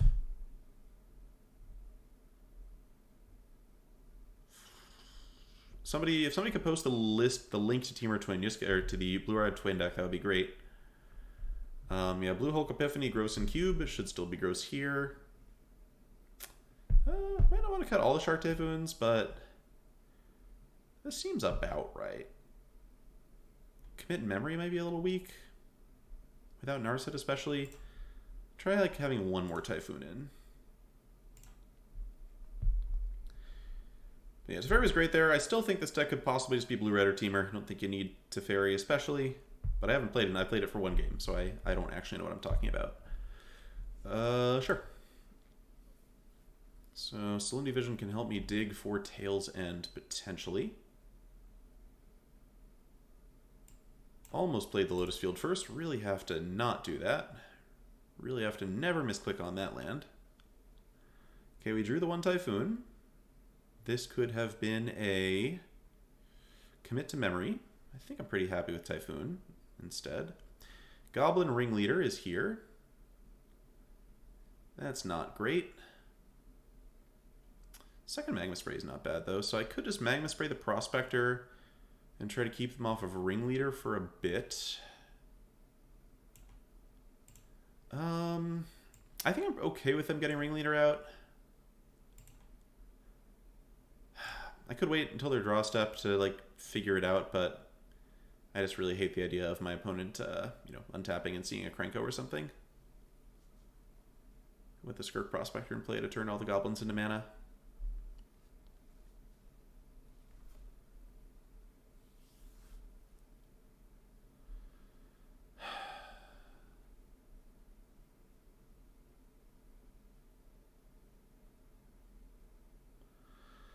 No, just the Horn, and this time I haven't got an Abrade for it at the moment. So best draw on the deck would be Tail's End at this point. Raugrin Triome. So we got some options here. We could try to Salundi Vision. Also, it says Typhoon for 1 to take out the Prospector, which could be meaningful. I think... Yeah, I think my best bet is to Salundi Vision and try to hit either a Tail's End or a Wrath.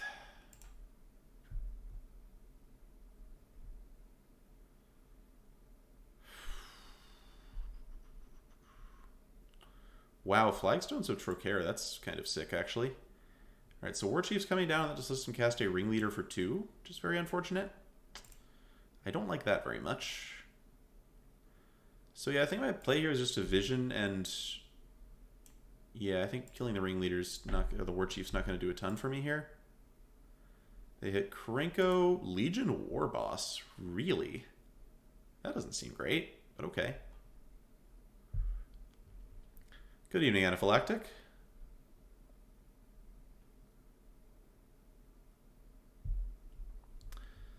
So, opponent could jam War Boss, but they'd lose a bunch of stuff, and they have to suspect I've got removal in hand, so this makes sense. Definitely just going to Salundi Vision. Need to find the Wrath or the Tail's End or something. 6 cards is a lot of cards. Alright, Sweltering Suns it is. And other Lotus Field. Gonna be tough, gonna be tough, gonna be tough. So we can spray and play field. Spray the War Chief so Krenko can't come down all hasty.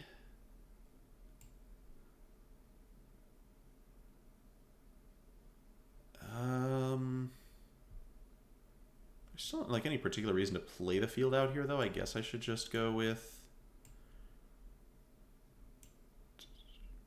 Playing field doesn't like give me a Tef or anything next turn is the problem, unless I draw another untapped land.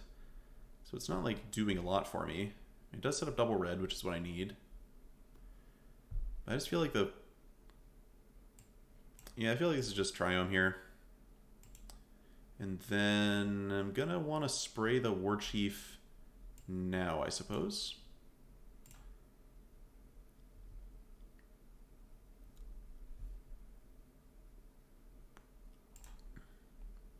And I might just end up cycling the Typhoon for 0 to see if I can hit something. And are we dead? We might be just dead. This Goblin's deck is a very good deck, must say.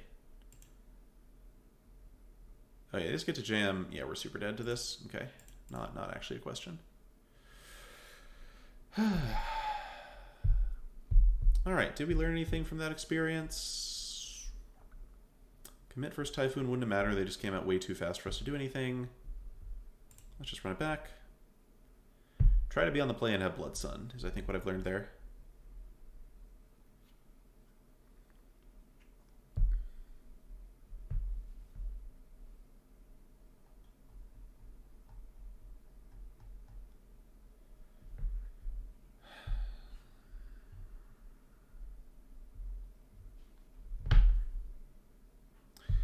Time Reinforcements, yeah, Time Reinforcements is just like a little bit more insurance against aggro decks. I would guess especially aggro decks that are playing cards you can't necessarily abrade. Keep this.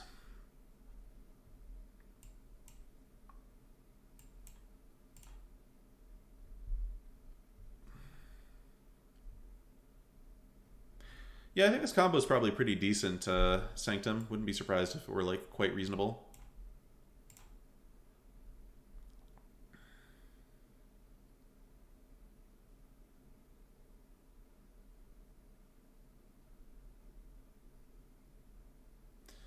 Okay, Mind Stone's fine. Opponent, I guess, knows I have Pact the Negation now. Do I abrade the stone? I don't think I do that right away. They could play Chandra, which I would not have any answer to, which would be pretty bad. But I think this is a good Salinity Vision turn regardless. Especially because I have Vision and then, like, miss a Wrath. They might think I don't have one. Goblin Ruin Blaster. What is this sideboard? This is like old school. I'm like legitimately impressed. Old school. Okay, I'm gonna take. What do I even take? This isn't nothing. None of this is setting up to do anything busted. I guess Gearhulk Memory is pretty good for later. Maybe just snag Tail's End. Oh, I could probably just take a land actually. Let's just take Valakut Awakening. Let's just remember to keep land drops as a thing. I guess I don't have any counters for Muxus now, but one step at a time, chat. One step at a time. Okay, I think I abrade the stone here before they can sack it.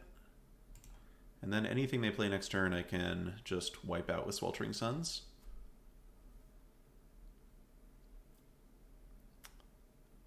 Certainly is interesting, Chris. Probably wouldn't have been the play anyway, but definitely having like weird Pact of Negation Tails End tricks is a part of this deck. Yeah, I don't think it's worth it to save the land for that. I think we just try to... Ideally, they don't have Muxus before I can Pact it, but... Oh, alright, good. Take some medicine, but this helps. This helps a lot.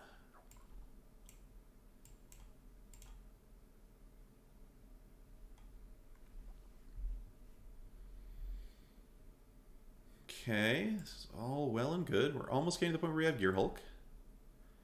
They sack Mind Stone immediately. Encouraging. Lotus Field does not do a ton, but I guess it's better than nothing. Like, definitely this is the play because it's tapped. See, we're just going to get to hang out here.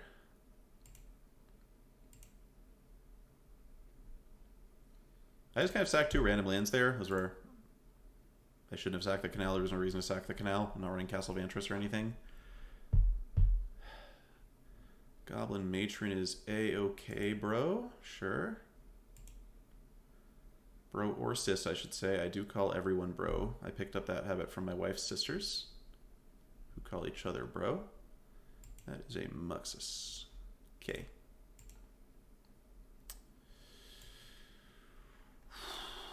So Gearhulk doesn't... Gearhulk flashes back Awakening, which I have to imagine I'm pretty interested in given what my hand looks like right now. So we'll just slam this pass.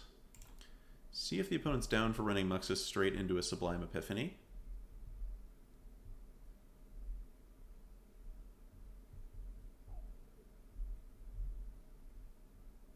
They do know we have no counter spells in the graveyard, so if they're worried about Torrential Gearhulk, that doesn't actually do anything to them.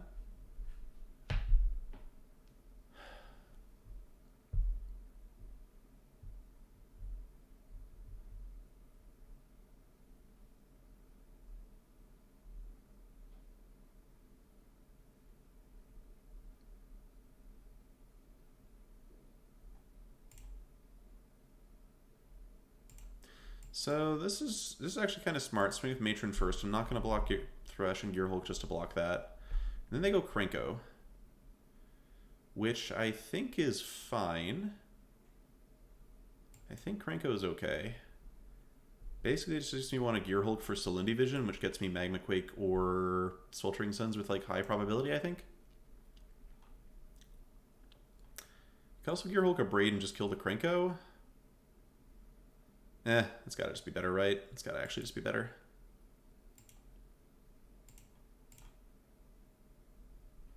Never mind.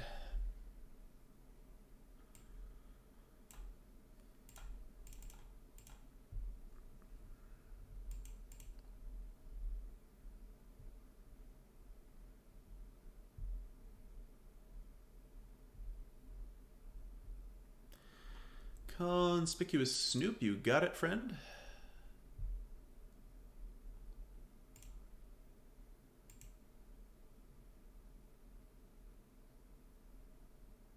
Okay.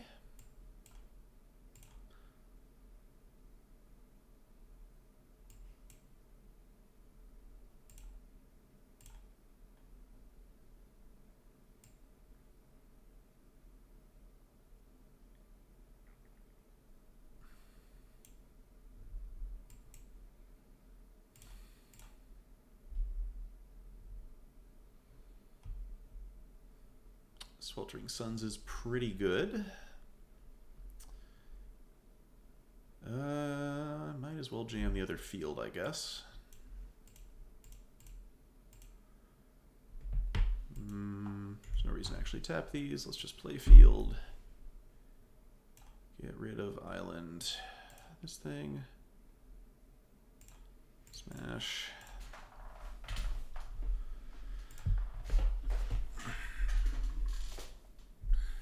Alright, opponent has finally run out of stuff to do.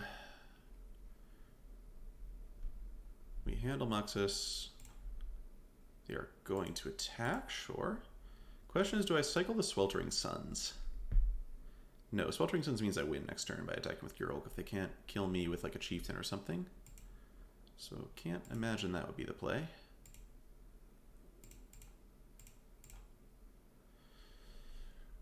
Okay.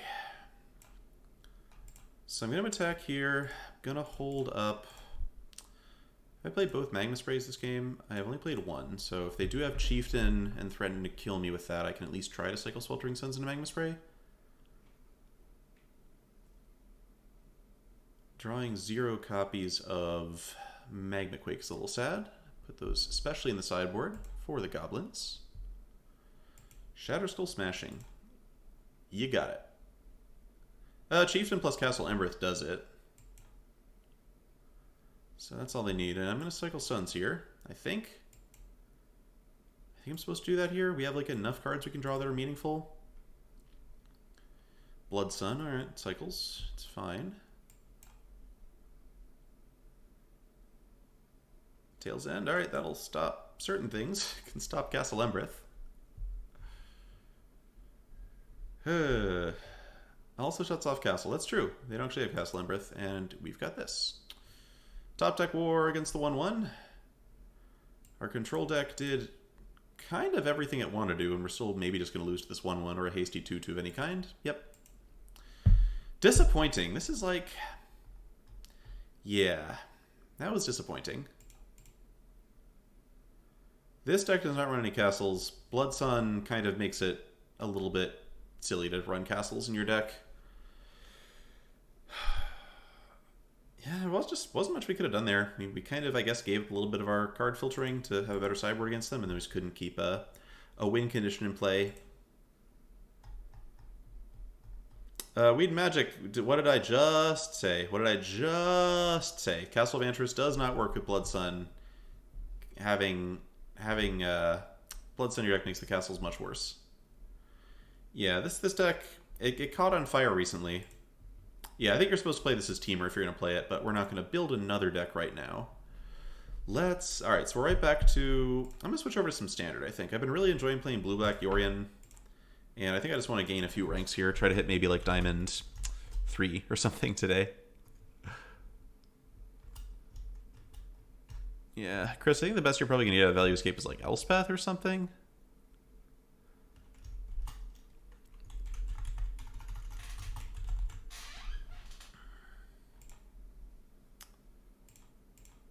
Yeah, I will try to build the Teamer version of this deck. It's probably going to be nothing because this deck has been nothing before and it will be nothing again, but not having Uro seems kind of unforgivable. Like, that was a game where, like, not having Uro felt completely unforgivable.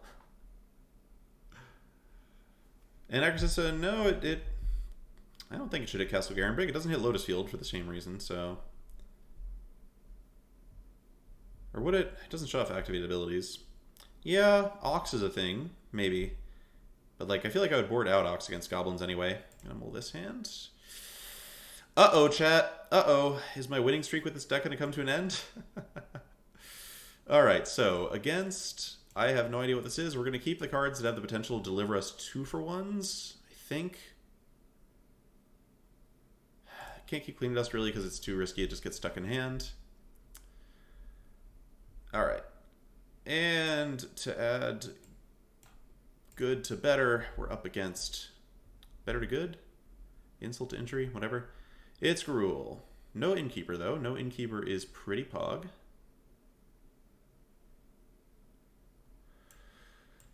Let's slam... Yeah, Chris, that is a tempting thing, right? So I think I want to be able to eliminate the Lovestruck Beast when they cast it, and that seems worth it. A little sad to have to wait a bit longer on the Neutralize, but I was just going to have to tap out to kill this anyway because I can't let them have a great henge.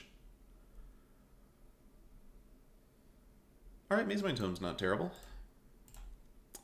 I mean, it's going to be terrible if they play Empress Shieldbreaker against it, but, you know, maybe they won't.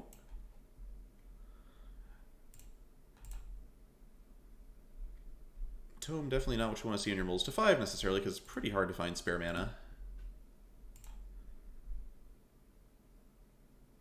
And I'm guessing this is just another Lovestruck Beast. Yes. Okay, well, gonna probably have to try and dig for Extinction Event and hope to bail ourselves out. And then hope they don't have the henge. Crap.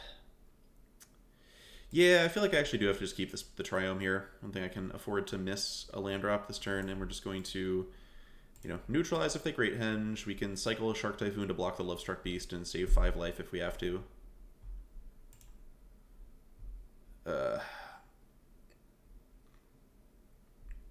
So, if we cycle the Typhoon, we save 5 life.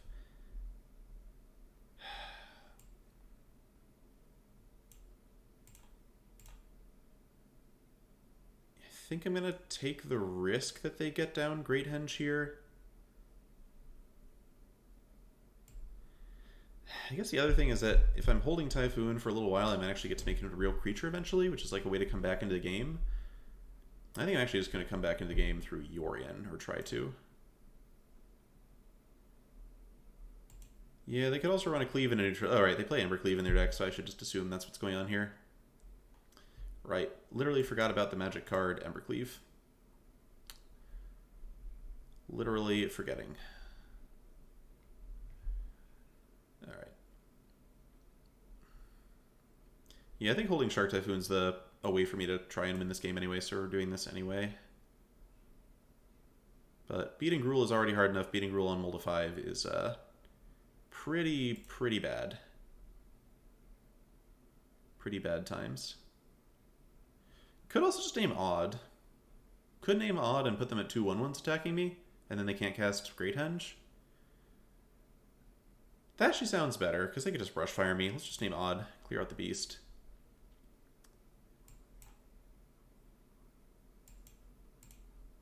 Bottom this now, I at least want an untapped land. If I'm going to draw a land.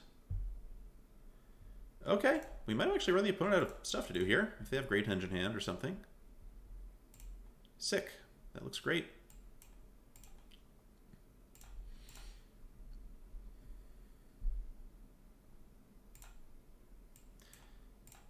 Now, possibly we get Stomped or Prophesied, or even, whatever you call it, a Crowin Ward.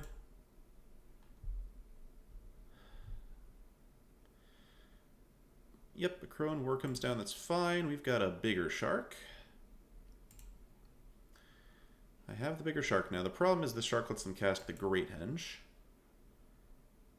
And we can't Jwari Disruption it, so we're just going to have to keep playing these as lands. Nonetheless, we're like kind of close to being okay.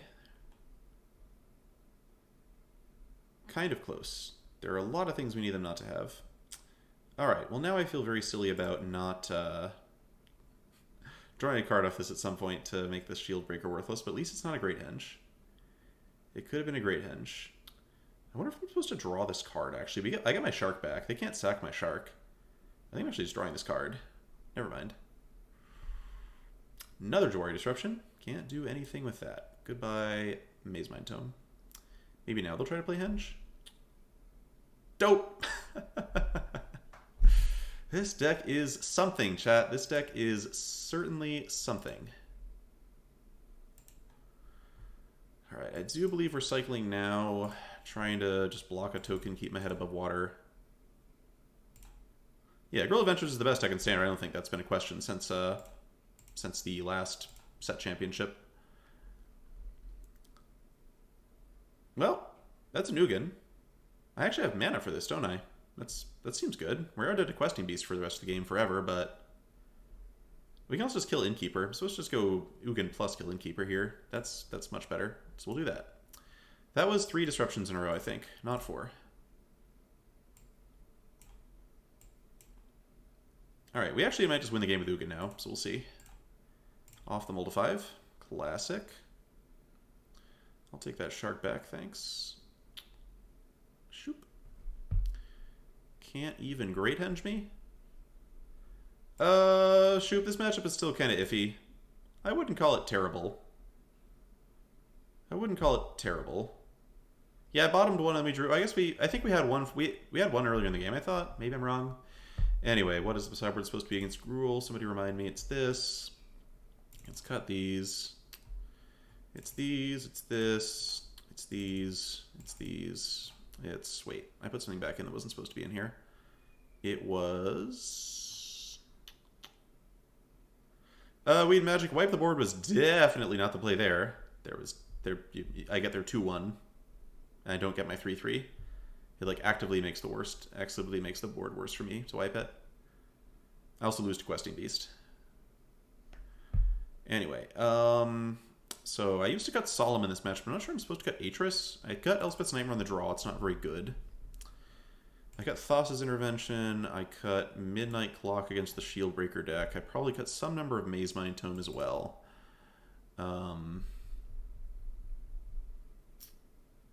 This seems about right. I could cut all the tomes and bring in like Negate and Mystical Dispute or something. Just give the Shield Breakers no targets. Tome is pretty bad on the draw anyway, so I might just do that. I might just rely on Omen plus Yorion to be enough card advantage for the average game. So bring in a Dispute and like a Thassa's Intervention. Okay. Just hope to curve 2-mana removal into a bunch of counters and eventually Ugin them again.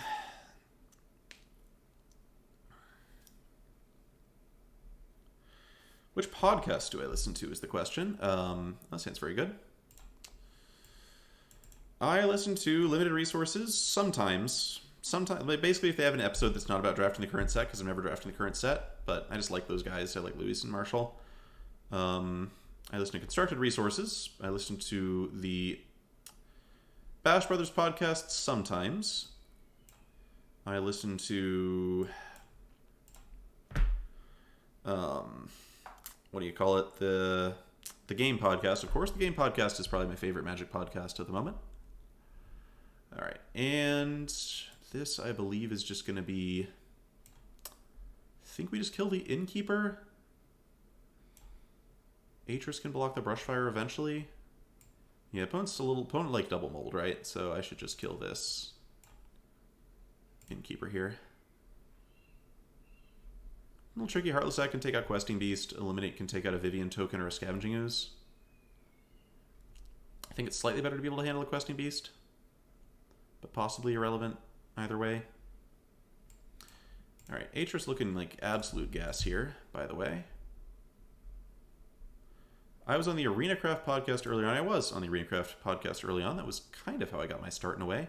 Alright, so this is Questing Beast. So I think the play here is... So I can kill Questing Beast, take 7, play Atris, try to block Bone Crusher Giant. I think the correct play is to kill Bone Crusher Giant, take 7, go to 6, but then wipe my opponent's board completely. And then if I can, like... Yeah, I think that's where I'm at right now. This, like, shuts off Embercleave, it shuts off the Great Henge.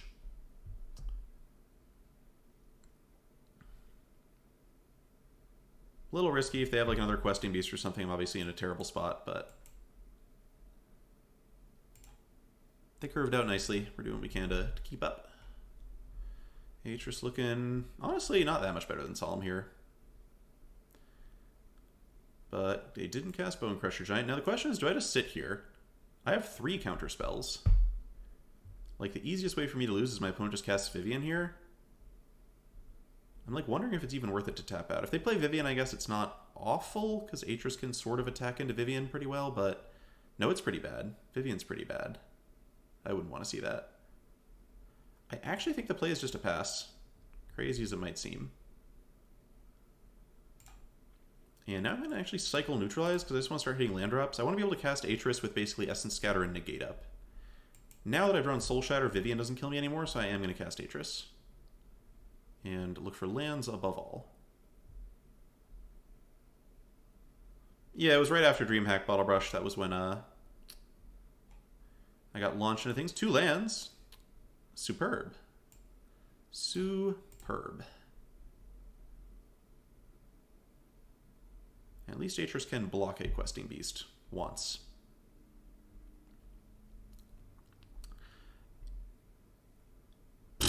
Okay. Okay, opponent is fighting hard. Can I just get an untapped land so I can jam this Extinction Event and hold up a counterspell? How about another Ugin, Aaron? How would you feel about another Ugin? How would that make you feel? So see, chat, this is why you don't play 3 or 4 of this card the way the early blue-black Yorion decks were. But now we should be pretty safe, I think. Jam this, Yorion to hand.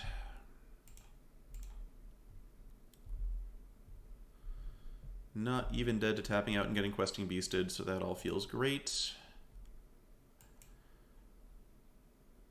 Gonna go ahead and cast Yorion here, because I've got a counter spell ready for anything they might do. This one getting Soul Seared? They really brought in Soul Seer. So chat, gotta tell you something.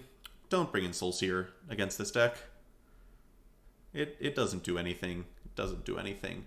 Alright, so I play Ugin and I'm dead to, like...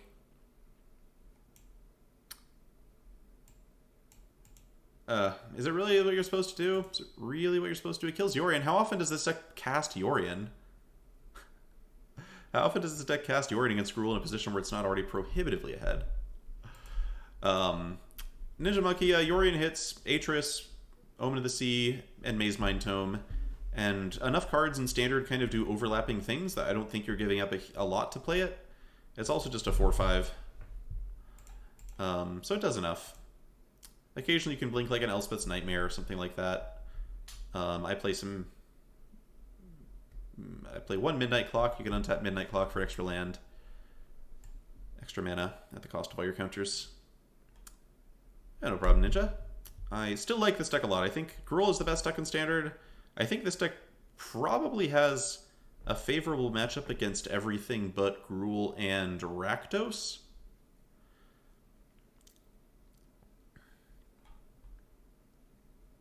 Yeah, I just can't believe that Gruul doesn't have enough good threats to bring in. Just hit me with threats. Hit me with threats over and over again.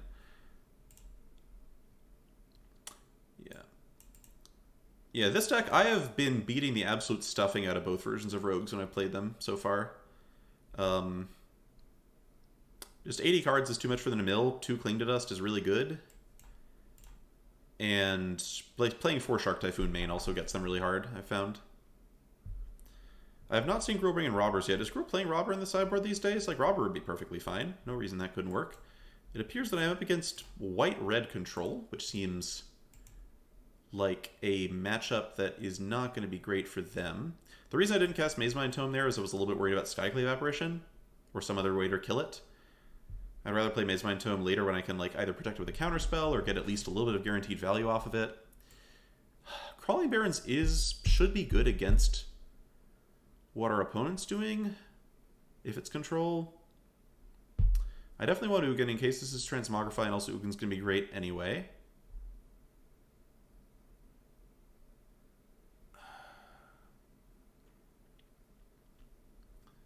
Yeah, Shoop, I don't know. If this deck's just losing a lot, it is relatively difficult to play. Um, I think I'm bottoming Barons here. I think I would like to find a bit more actual interaction, but I will keep the Ugin. Elspeth's Nightmare. Okay, that seems pretty good.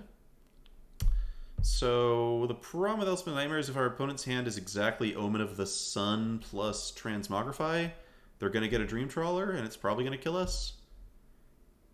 If it's anything else, Elspeth's Nightmare should be pretty good here. Just need to dodge Omen of the Sun plus Transmogrify. And even if they have a Dream Trawler, it doesn't necessarily kill us right away. Like, we've got a Shark Typhoon, we've got an Ugin, we can cycle into an Extinction Event. Yeah, I think it's a little bit too solid not to go for here. Even though they're going to play Omen of the Sun to Transmogrify, and I'm going to be really sad. They do need to have the 4th land. Hey, they didn't have it. Let's take that Luca right out their hand. Let's take that Luca right out their hand right now. Give me that Luca. Ooh, okay. This is probably not Transmogrify, or maybe it is. I don't know. I feel like I'm just going to take Fire Prophecy, because that can actually draw them a card, whereas I will never be under any obligation to care about the Akroan War.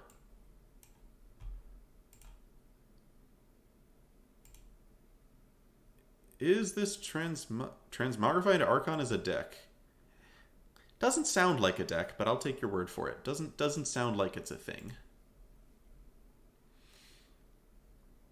Alright, so they're going to start smacking me. I think I just make a 2/2 Shark and keep the numbers low. Given that yeah, seems better than just playing another Omen of the Sea to actually get a little bit of stuff going. They can Akroan War this, but then I don't care about the Akroan War, so it's fine. Someone went 6-0 with this last weekend. Okay. Alright, they're running Luca, and it's just Harmonious Archon. Huh. I guess I can see how this would beat up on Gruul. Maybe. And like Luca plus Akroan War is pretty cool. But I'm still a bit skeptical. Gotta confess to being a bit skeptical.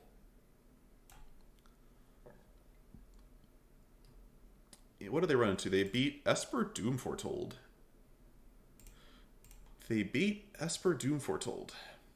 And Dimir Rogues. And two mono green food decks, and then lost to mono green food in the finals.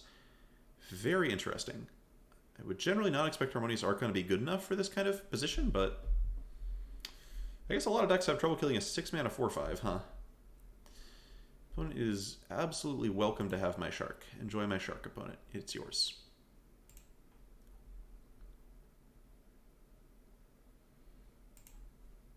Alright, well, I gotta watch out. It seems like the deck has been putting up some numbers. Putting numbers on the boards.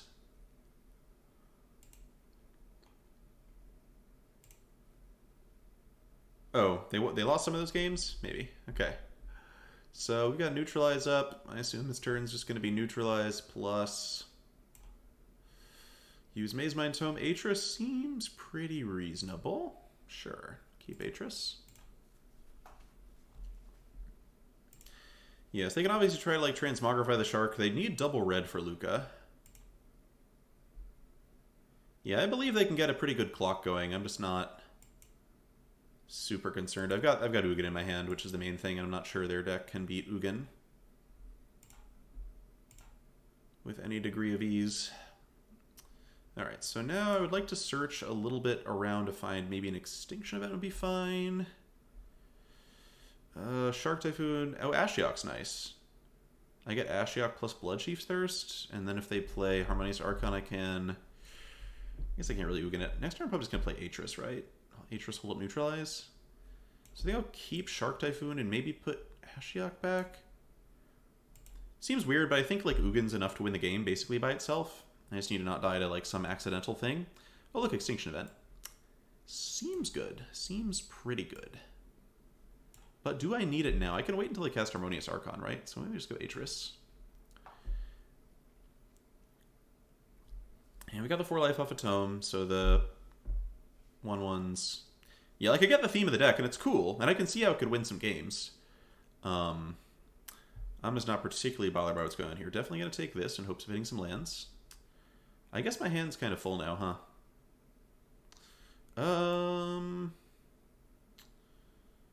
So if I thirst a token and then they make a token cast tomorrow, I guess I'm just discarding hand size. Is what it is, but it's probably fine. We'll just discard the Maze Mind Tome here. No, probably. Yeah, we'll go Tome.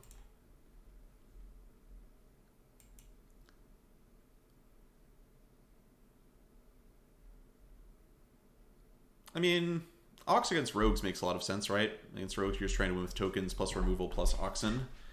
That makes sense to me. So opponent knows I have a counter. They just have to think about how to play in recognition of this.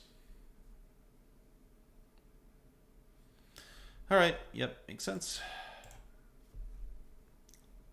And yeah, I just really don't see how they ever beat Ugin. Like, even playing Harmonious Archon against it doesn't do anything.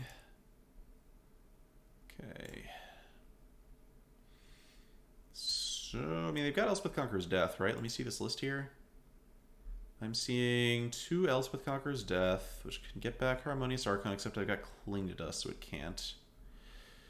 Is there any reason to wait on Ugin? Like, I could just cast Shark Typhoon as well. I'm not really holding anything up that's special.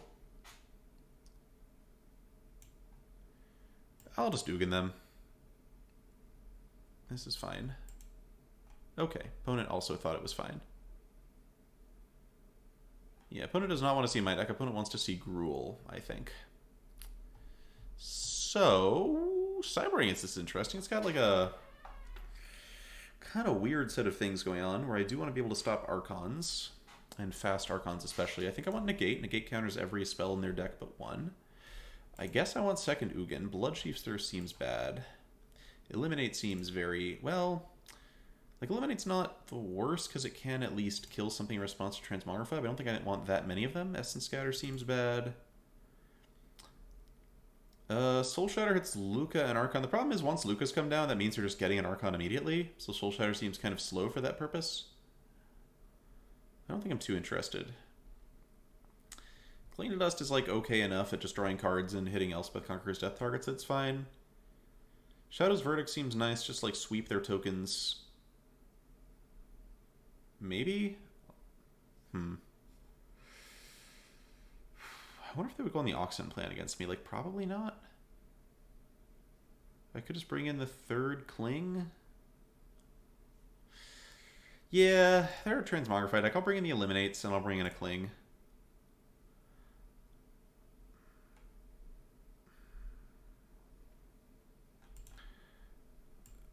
Well, Econometric, if Hornswoggle were in Standard, obviously we'd play it. It's super broken. It counters things and ramps to Ugin. Now I feel like the next theme stream I do is just going to have to be 4 Hornswoggle to stream. Just play a deck with 4 Hornswoggle in it. I'll keep this. It's got an Ugin. It's got a Neutralize before they can play Transmogrify. I am in. I am in for that. Not in for this one, though. See, Ugins love to come in packs, chat. Play 2. Play 2 at most. Alright, see, opponent's going to get some like beats on here. No doubt. But we do have Sharks. We do have Sharks. Do I want to play Heartless Act now? I do want to hold it Negate at least. So if they, you know, we got to start thinking about the Archons a little bit here. I wonder if I should just like Heartless Act a token. No, I think I want to hold that up. So we'll go Temple again. Shark Typhoon again. I'm pretty into these just because they like let me slowly pick off tokens. Just gonna hang tight. They're gonna Omen, and I'm kind of fine with that. Basically just holding up Negate for Transmogrify. And then at some point I just start making a couple of 2/2 Sharks at a time. This clock might be a bit fast. We'll see. Alright, I can also Heartless Act a token now, but I do need the Heartless Act for their Archons, so we'll wait. Play this so I can make a 2/2 Shark, or if they like try to play another Omen of the Sun here, I can counter it and still have Heartless Act up for Transmogrify or Luca. We're just going to sack it, which is fine.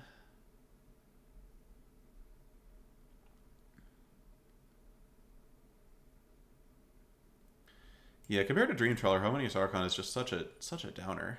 It just dies. It just dies. So they could just have removal for the shark as well, but then they're not transmogrifying.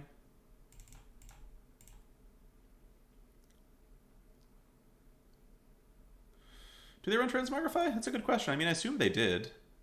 Yeah, they run 4 copies of Transmogrify in the main deck if it's this deck. Didn't get Fire Prophesied, Pog. Did not get Lucat either.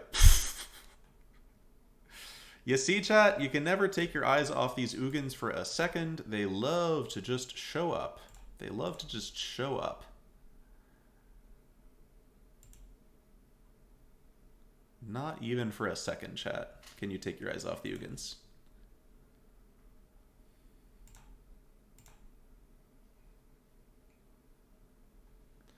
So what we're going to do here is a repeat of the previous turn. Once I get to 7 mana, I have to start watching out for Emiria's Call.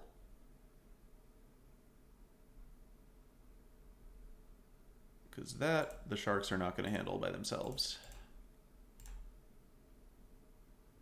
I should take a look at their sideboard too, just to see if there's anything else I should be thinking about.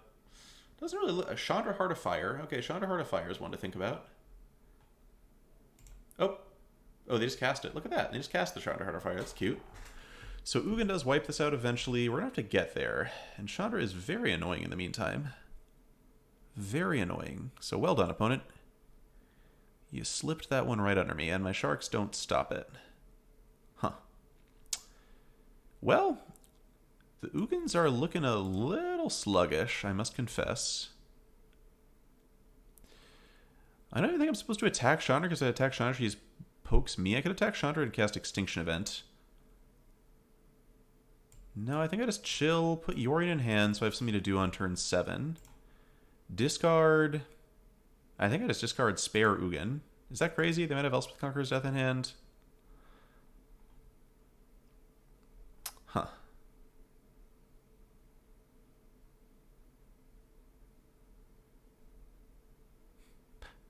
I'm just going to discard Yorion, aren't I? I probably shouldn't have done that. Let's... I'll get rid of Neutralize. I think next turn I'm going to cast Yorion and then hold up 2 mana interaction again.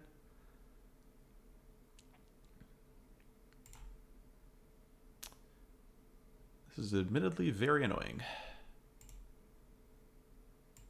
It's fine I've had this Heartless X in hand the whole time. I could have used this at some point and be at a much higher life total. So go for Yorion here. Chandra's ability puts us to like 2 life. At least we know they're not playing Stomp. Omen of the Sun is...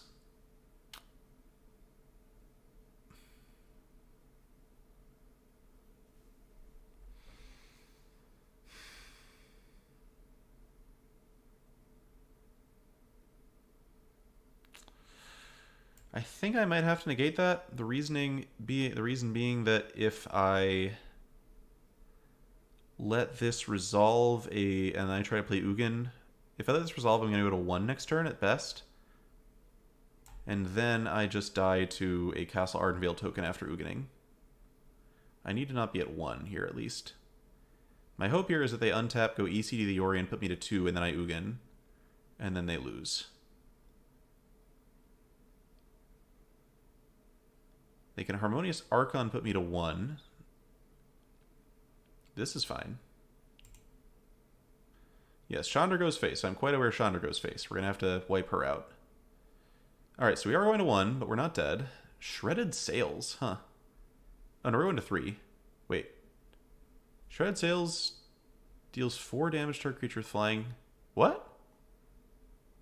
Did they deal damage to Yorion that I didn't... Oh, Harmonious Archon. Right. Forgot about Harmonious Archon. Making it a tiny little guy. Alright, so we're dead to another Chandra at any point. And we're going to be struggling to keep up with just normal Castle Ardenvale things. So this will be interesting. We have no counters left. I guess discarding Neutralize over Heartless Act could have been wrong. But all we can do is start chipping away, holding up our removal spells, looking for more sharks eventually, and holding this Triumph to cycle it.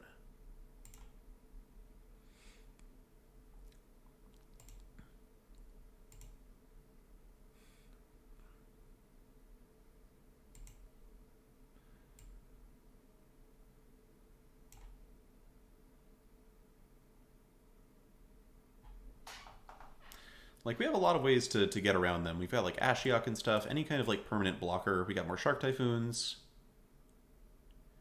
We've got Jawari Disruption. There's Ashiok. Okay, that helps a lot.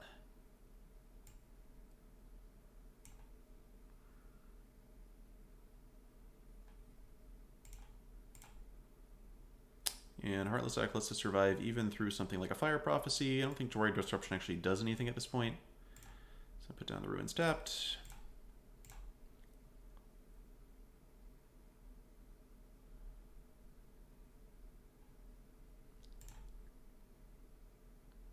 Going to be a close one.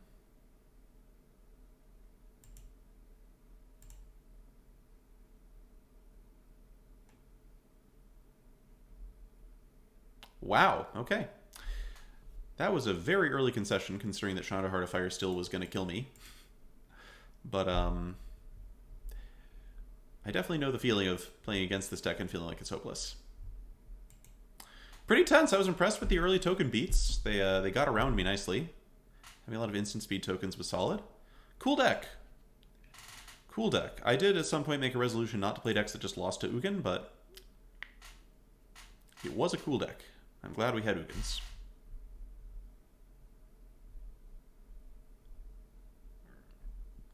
The standard format's super lit, by the way. It was like a brand new deck. Brand new deck. Pretty darned unlike anything we've seen in standard. Like, you can put it in the Dream Trawler decks, but that deck seemed like it was doing something quite a bit different. Oh, they run the Red Castle. That's, glad that didn't happen to us. Although I don't think they would have had much time to activate at any given point. Still glad that didn't happen to us. Wait, they only run 2 Castle Ardenvale and 2 Castle Embereth? That seems like a weird ratio. Huh.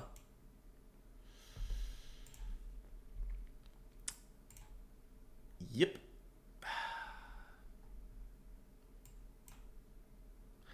Actually, there was no reason to really Island there. It should have obviously been Swamp in case they, like, sack a Fabled Passage this turn or something. Gilded Goose. Okay. So, ooh, Midnight Clock. Love Midnight Clock against this deck. We're going to have to dodge Trail of Crumbs here, hopefully. Yeah, Ugin is definitely fun policing standard. I think the card's a little silly, but... Okay, Trail of Crumbs is down. We're gonna have to fight. Midnight Clock helps a lot. Midnight Clock helps a great deal, but it's gonna be a challenge. We're gonna have to hope we don't get Thrashing. Ooh, Elspeth's Nightmare. Well, I'm keeping that. Am I keeping the Shark Typhoon? I don't think I am yet. I think I'd need to hit land drops a little too badly to want to do something like that right away. But I love Nightmare. Nightmare is going to be a clean 2-for-1.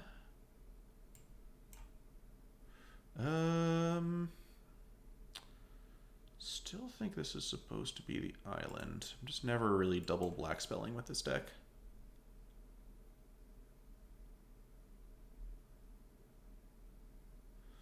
Yeah, Lithiform Engine exists, huh? Whatever happened to that card? Okay, mostly it's just like...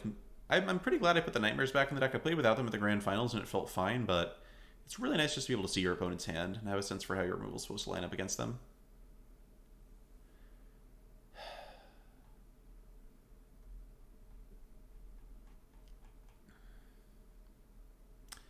Untap land next turn so I can Midnight Clock and Hold Up Essence Scatter would be just phenomenal. Would love to see that.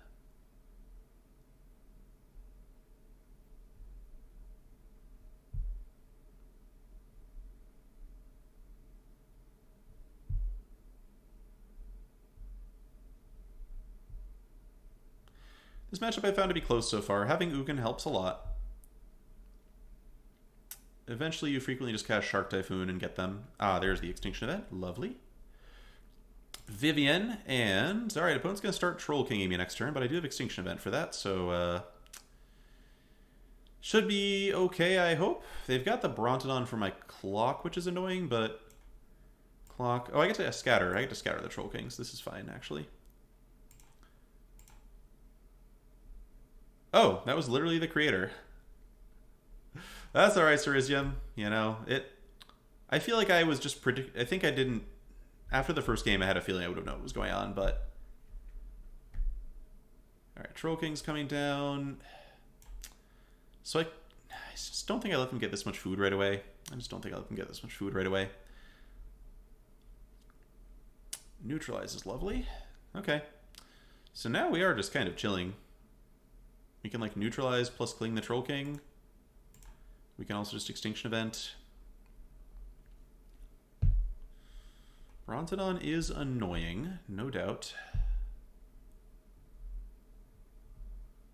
Yeah, I think we do have to neutralize if they Troll King here. I guess I should actually cling my own Nightmare first.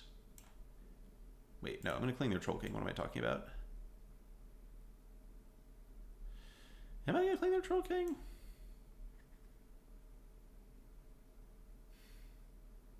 It's going to be a while before they can actually get it out. They would need like a goose plus an activation or something. They'd need like a lot of food. So I actually might want to cling my own stuff here. Tough choice. Let's see what they play. Tangled Veil, okay. The problem with Event Even Color Man is they get 4 food. I don't really want them to have 4 food with the trail in play. Like, yes, their Troll Kings are gone, but opponent getting like 3 extra cards off of it seems rough. It is very tempting to save Neutralize for the Bronto, but I have a Yorion. The thing about this is I have a Yorion. Yeah, I think I just want to draw here. Try to make my way toward having like lands. Maybe find another counterspell for Bronto if I'm lucky. Elspeth's Nightmare. Huh. Alright, so I think the play here is just to Nightmare the Florahedron. Basic idea here is that Nightmare is going to exile the Troll King for me in 2 turns anyway. So what I would expect to happen here is my opponent probably just plays Brontodon, kills Clock, and then I can, you know, play Yorion, bounce Omen, and I'm in fine shape with 2 Extinction Events as backup, and several of the Troll Kings being gone. Goose is fine. If they have another trail, I feel a bit silly, but they don't.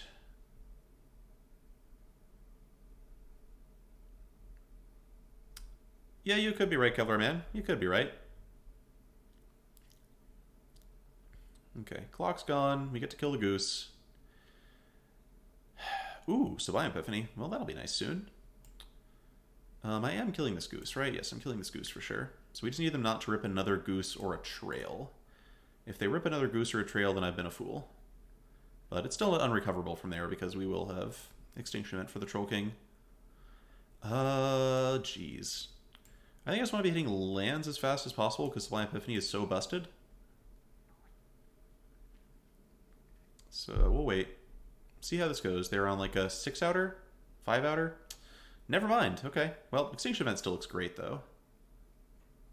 I'm not even sure they want to bring this back now. Yeah, I think bringing this back is a mistake. As opposed to next turn, which you still have because the Nightmare's not about to go off. Because now, like, the obvious thing is going to happen.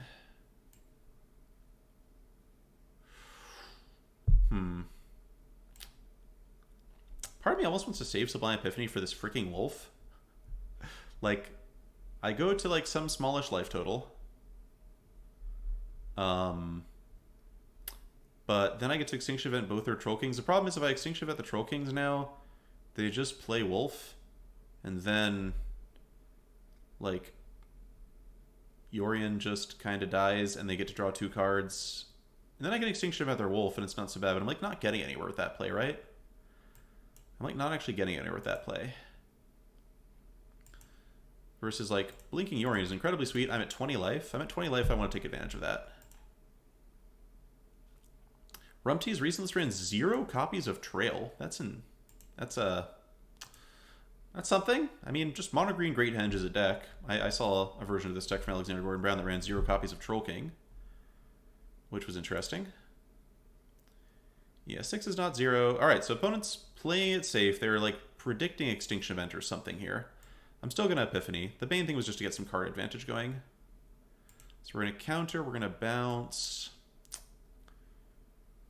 Token Yorion, draw a card. The thing we're going to bounce is their food. Copy Yorion, target me.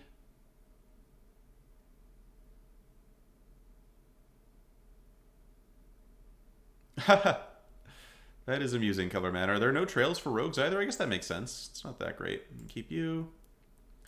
Blink you. You might as well blink you. Yeah, if they had played Henge that turn... I mean, we would have needed Epiphany yet, right? And they would have... They have to draw Henge and they would like wolf into Henge to get me there. Neutralize. Big fan of Neutralize. Big fan of Neutralize. Don't really want Heartless Act at this point with 3 Troll Kings gone, but big fan of Neutralize. There was no reason to actually bounce them. No, there was a reason to bounce the Nightmare. It's because I know I'm not going to hit anything with it next turn. Okay, so now we're kind of cruising.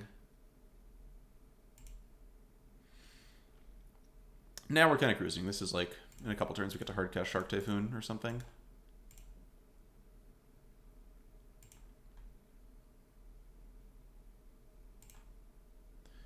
Looking for lands. Take that one.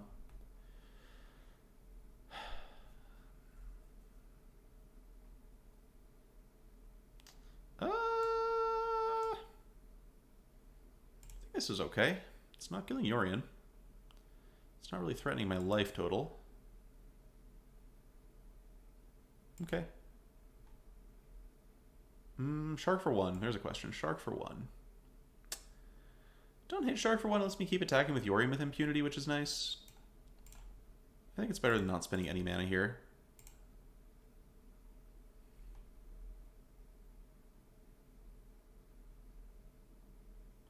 This deck is just like very good at finding things to do with its mana, so it's nice to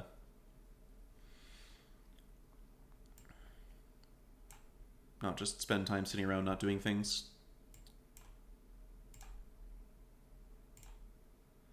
Aw, thanks, Necrocissa. I feel like an important part of the services I can offer here is vocabulary education for folks.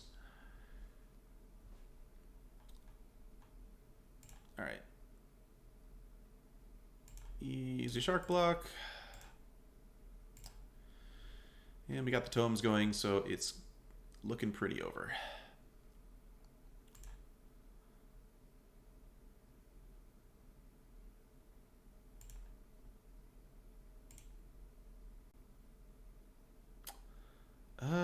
Do I care even vaguely about this? Let's draw off tome first.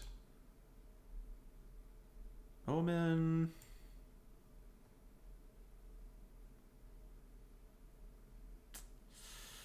What's the best card they could cast here? I think I will counter this.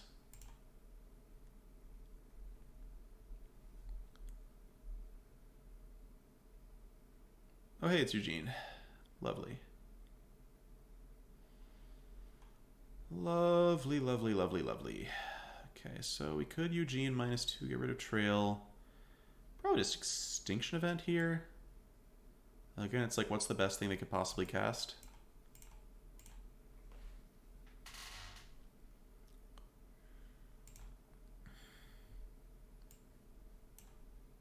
Suppose I can draw off Tome. Yeah, I'm not playing Eugene this turn. Rip Triome. Alright, we'll just event the Wolf. Worst case scenario here is if they're playing like Questing Beast, that could be a little scary. Or I guess they could go like exactly Lovestruck Beast into Great Henge, but Eugene probably still clears that up nicely.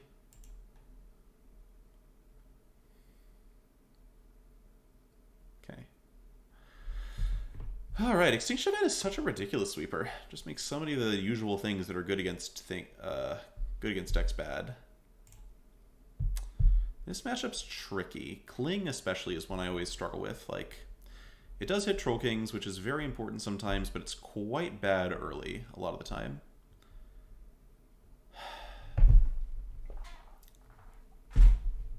Definitely could eliminate. Doesn't hit nearly enough things. Ugin comes in. Scatter and I think Negate both come in. They just like, a lot of their stuff is stuff you really want to interact with on the stack, not after it's come down again. Soul Shatter is good against Vivian. I'll have to be more specific than that, Kevlar Man. I don't really see why I should be playing Eliminate. against their deck with, like... Yeah, I guess they got the Beasts and the Mammoths. I feel like I have enough stuff to clean that up. I'm trying to remember, but for some reason it feels like this deck just never turn 4 henges me. Probably because of the like combination of other 2-minute interaction I have. Yeah... I think I play 3 copies of Crawling Barrens, but maybe to keep chat happy, we'll do it. Heartless Act hits Troll King, eliminate his Vivian tokens, which I guess is nice. I think it's just like, what are the cuts? Elspeth's Nightmare was like good that game, but usually won't be very good. We could Elspeth's Nightmare and just put Eliminate in instead. Except Nightmare's not even that bad. But it's not great.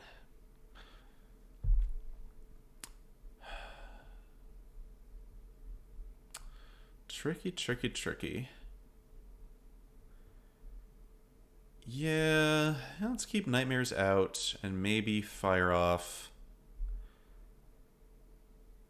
I guess it could just be Heartless Act in the interest of like double spelling against them and in the interest of being able to like safely be at a high enough life total that we can hold up counters against Vivian.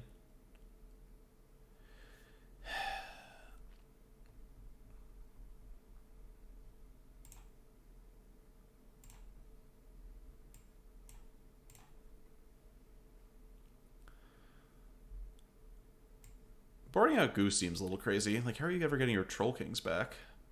Ooh, Scatter. Love Scatter for turn 3. That's going to be nice. Do need to find an answer to Vivian at some point. Vivian scares me.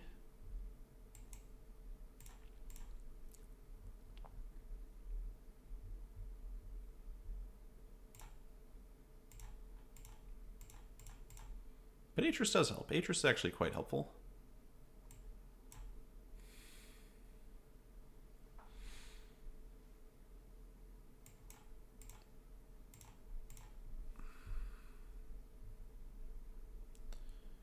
And their turn 4s are not known for being that special.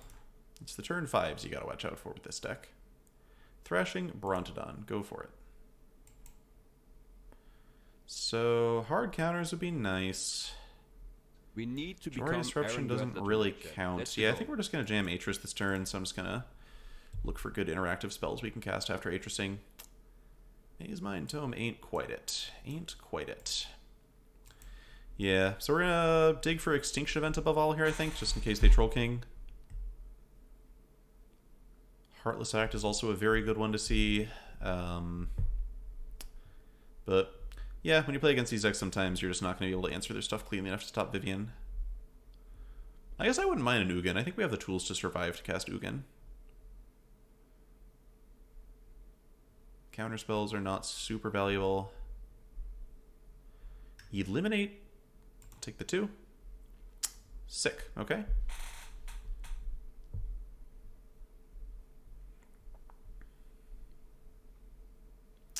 Questerson. Alright, that's strong, but not nearly as bad as what I was afraid of. No blocks.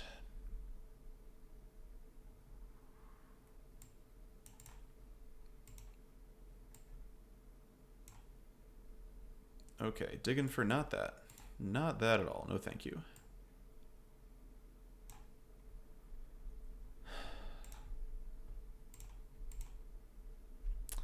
Gonna be tough. Gonna need to find an Ugin or something. Ah. Right. That's my fault. I should have killed this questing beast. I mean, it's tough, right? Like, it is tough to figure out sometimes if you're supposed to kill the questing beast there versus, you know, if they just have another questing beast, it's really awkward. But this is going to be hard now. We need to find, like, an Ashiok.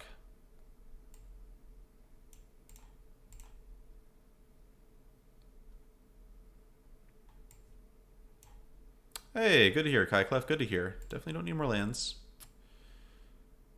I will be murdering... I would have delayed a turn, but that turn is a turn we can use to find, like, a counter spell, right? Counter spells are good.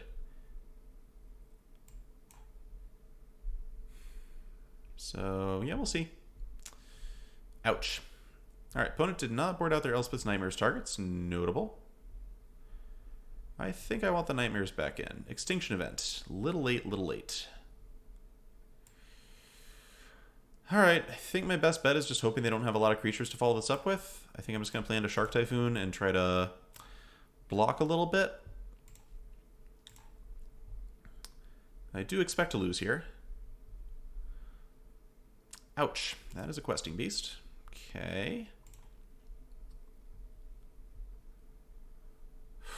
Yeah, that's the thing about the henges. Even if you block the turn 4 henges,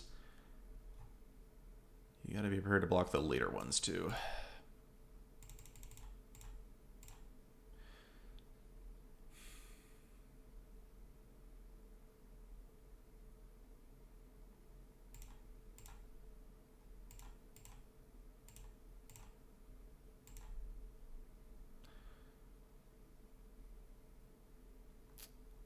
Oh yeah, there's that.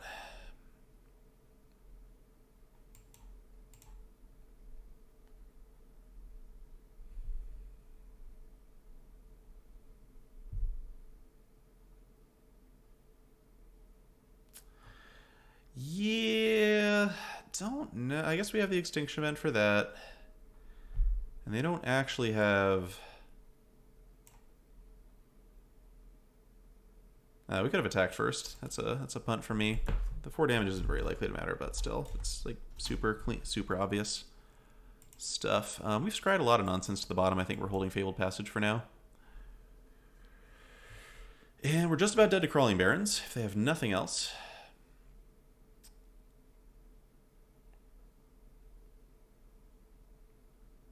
Okay, well, guess I want that other Eliminate now.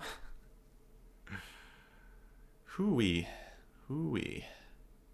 Hey! A little late, buddy, little late. Okay, well, we've got 2 Yorion. Hope we hit Eliminate off of Yorion, so we can kill this Crawling Barrens, and then...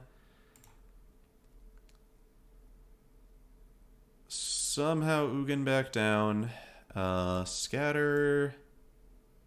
Nah, I think I just need Eliminate. I need Eliminate for Ugin to do anything. I need my opponent's hand to be full of lands. Yeah, so he can't win from here, I don't think. Alright, so...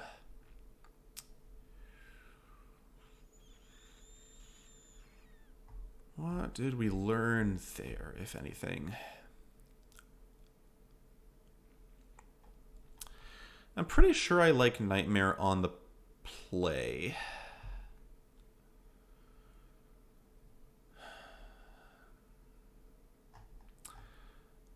As always, it's just finding the cuts that's tough. But I just genuinely don't think I like a... the Crawling Barrens was important there. I could cut the Clings. If I have Nightmare, it kind of does a similar thing to what Cling is doing. Let's just try this.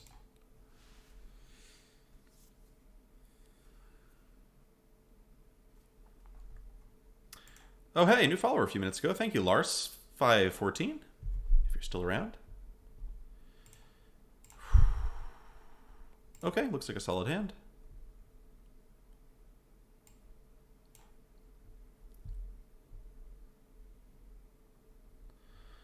Definitely sticking with these geese. No doubt, no doubt.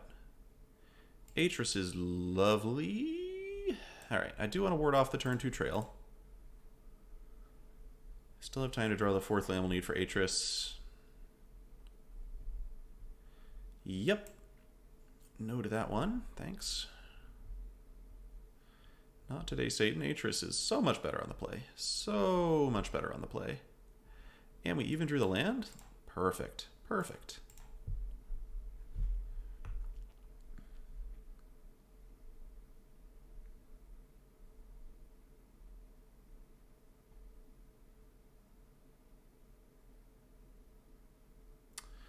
Thrashing Brontodon.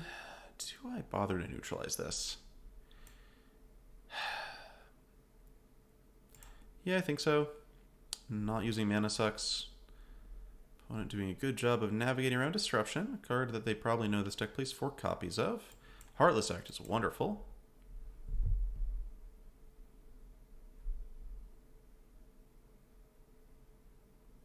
Yeah, you just always take the 2.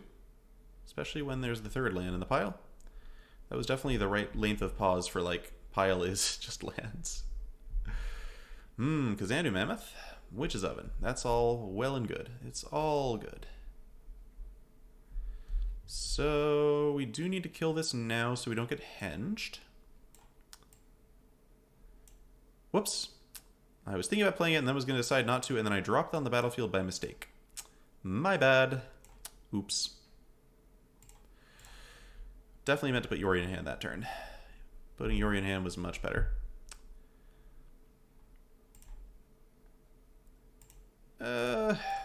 Against the Bronton, you mean, Coverman? Yeah, maybe. I guess part of my thinking was that, like, the Shark Typhoon could get hardcast at some point in this game. It's not, like, a crazy thing to happen. Wicked Wolf is coming down. That's fine. Yeah, opponent's down to 1 card in hand. I'm at 20, and I'm at 20 life. I think I'm just going to cast the Shark Typhoon next turn, although we'll see what we draw. I do want to see what the draw is. Because they already used a Bronton on. Can't stop a henge at this point unless I draw something that does stop a henge. It is tough because I actually do need to draw some spells, but I think it's my best bet is just a Typhoon here. Plus, I know chat loves it when I do this. I know they love it.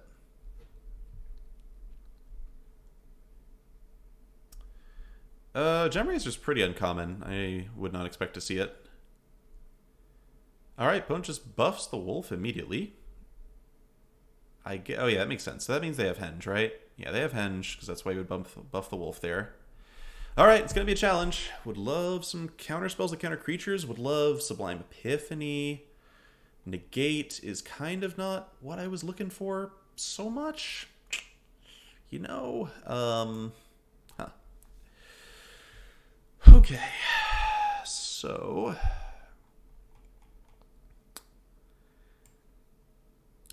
Alright, well, pathway, Yorion to hand, got negate for some stuff, maybe.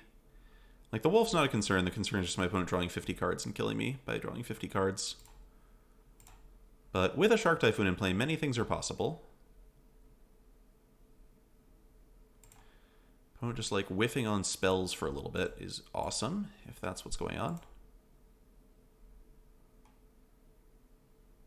Sweet, okay.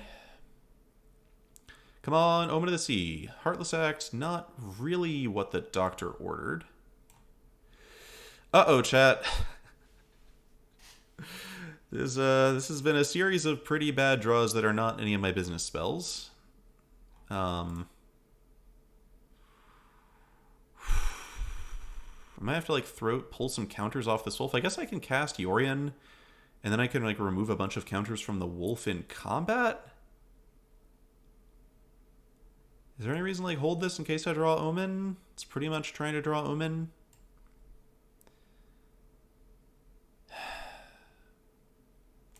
Yeah, I think we just cast Yorion here.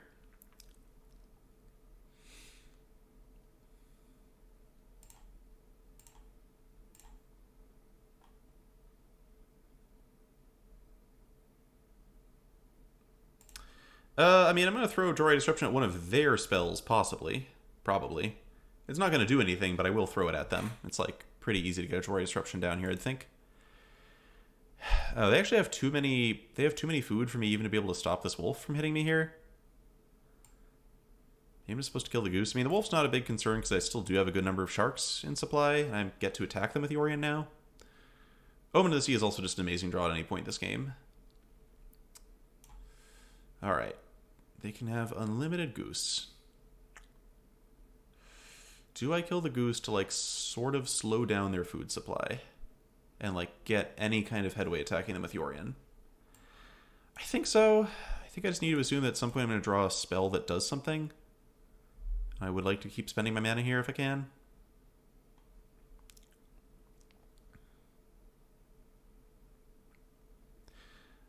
Also, now I wonder if they've been, like, holding back spells on purpose to not give me counterspell. Sure. Oh, Ugin. Okay, Ugin's pretty good. I think we're going to cast that one. That is definitely helpful. Get a nice 8/8 shark here. Okay, still not a guarantee, but opponent's going to have a hard time actually hitting Ugin with anything. And this might seem crazy. I think I'm not even attacking with Yorion this turn. I think we are just keeping... I have to exile my own Shark Typhoon to get rid of their henge. So that's a little awkward. I think it's like no attacks with Yorion. Want to make sure that like Questing Beast plus Primal Might doesn't kill Ugin. Nothing like that. Is my opponent flooded out this hard? Another Wicked Wolf. Yep, that's another one that I'm really glad we planned around, because now they could draw Questing Beast.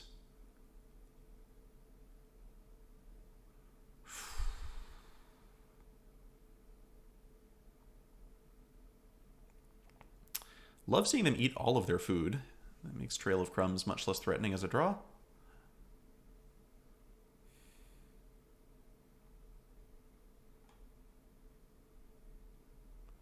Frick. Troll King? Jeez. Okay. Well, I guess we're Uganing then. I guess we're Uganing. I think we have been priced into Uganing here. Unless I draw Extinction Event. Is there another spell that they just drew here? Okay, that's fine. A lot of food, but that's fine.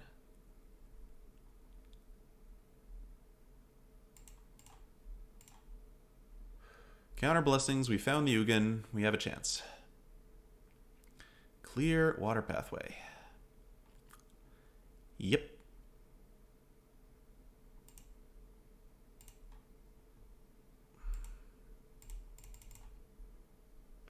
It's the first time I remember like feeling like this deprived of stuff with the deck. We haven't hit a single Omen of the Sea, or an Ashiok, or a Maze Mind Tome yet. Normally by this time we have like a Maze Mind Tome or something. Yes, we also didn't die by attacking with Yorion. We planned adequately around our opponent having good draws. Always satisfying. So, just play a Trail of Crumbs this turn. Don't play a creature. Or a land. Lands are fine too. God damn it, Jorai Disruption. No,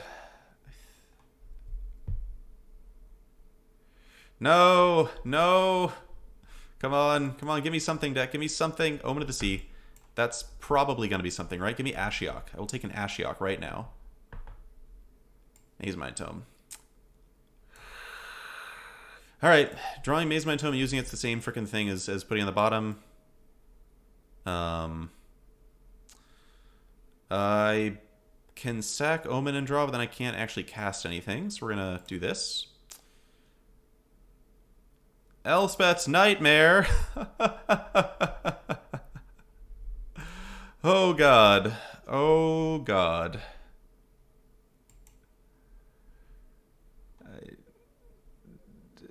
Okay. Alive. Alive, and we are ready to sack this Omen end of turn.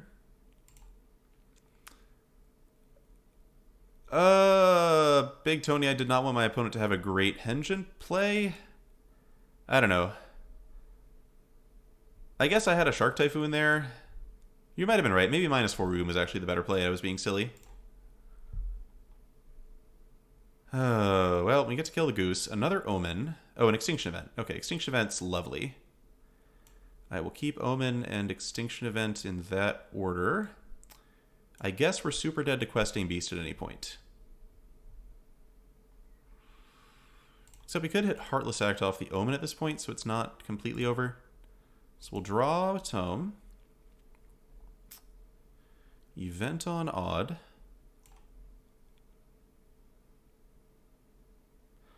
Elspeth's Nightmare not looking the absolute best here. We can still counter Trail of Crumbs. And you know, now I'm just going to name Even despite my opponent. Even.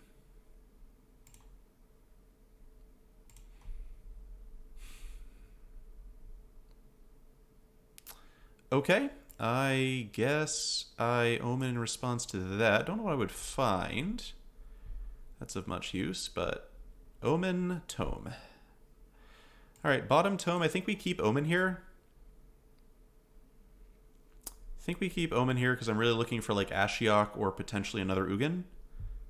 Yeah, keep Omen. Got lots of good cards left in the deck. Lots of good cards. Neutralized Temple are not those. I do need to make sure to put an upkeep stop to sack one of these Omens.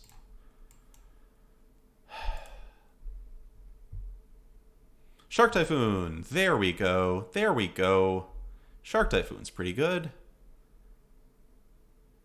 No need to sack. That's an 8/8 Shark Typhoon.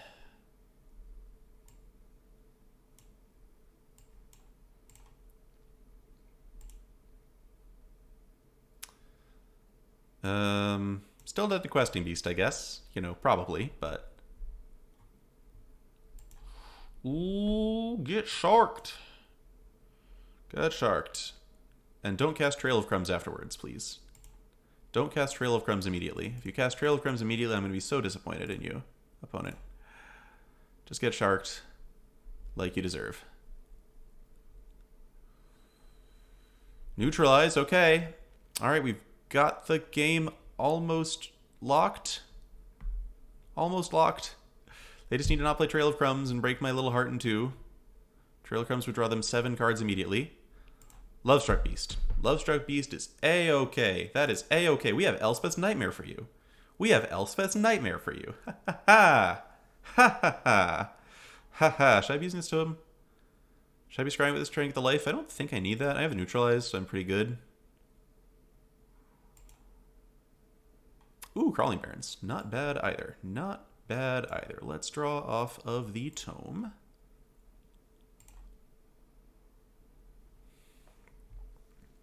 Eliminate. Sure, sure, sure. It's all good. It's all good.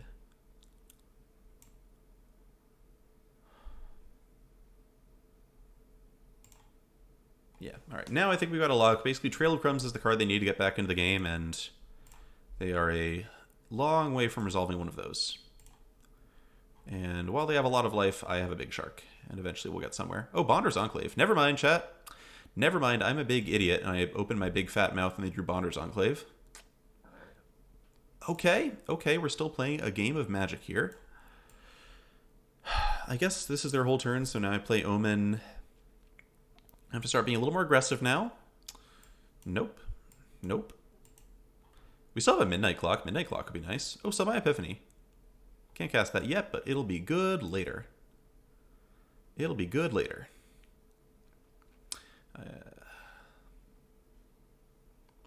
Bonder's Enclave sure did something.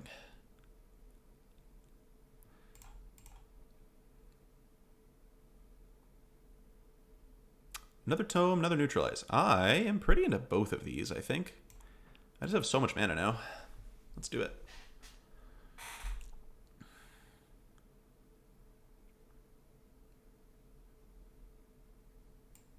So we just need to make sure to keep Sublime Epiphany up. I already know what my draw is, so I think I just chill with these for now. And I probably want to Sublime Epiphany back my tome. Still no attacks just yet. So Enclave's tough, but like very few of their cards are relevant here, so I still think we're going to do okay. Kazandu Mammoth. Okay, so I Epiphany this. And I'm looking to bounce my own Maze Mine Tome.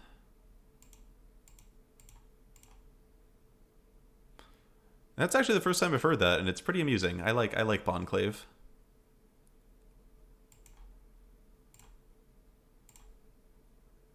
Yeah, I definitely Sublime Epiphany my own permanents more than my opponents so far in my experience.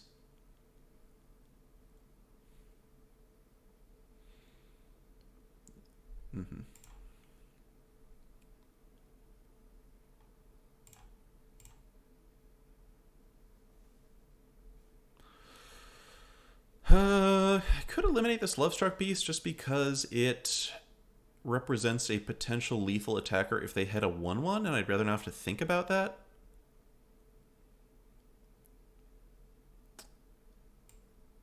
Yeah, I think I'll just eliminate the Beast. I also might draw something to kill the Troll King with, and then it would be nice to have like free attacks with just thinking about Questing Beast as a draw for them. Also turns off Bonder's Enclave. Not really because the Troll King can come back, but... Yeah, Coverman, it's the same way. Remember how in Lovestruck Beast Clover tokens weren't shiny? Same idea.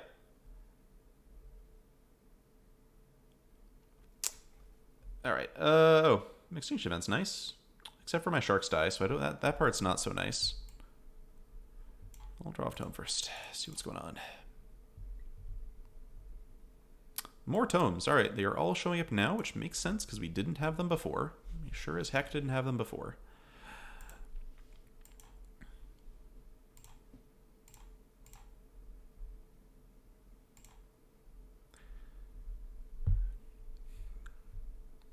Grandpa Shark. Grandpa Shark. Grandpa Shark. Grandpa Shark. I actually think I don't jam the third tome yet. What are the odds I need to play both neutralized anyway? Probably really low, right? I'll jam the third tome.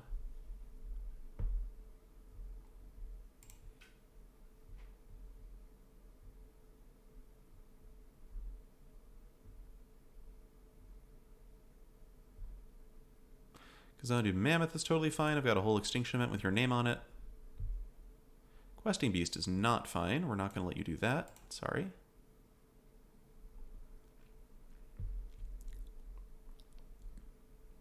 Wow, they're one off of dead. They are one off of dead. They're 0 off of dead. Okay. Well, that was a thriller of a match. Successfully won 3 in a row with blue-black Yorion and ranked up. I very much like this deck. Would highly recommend playing it. And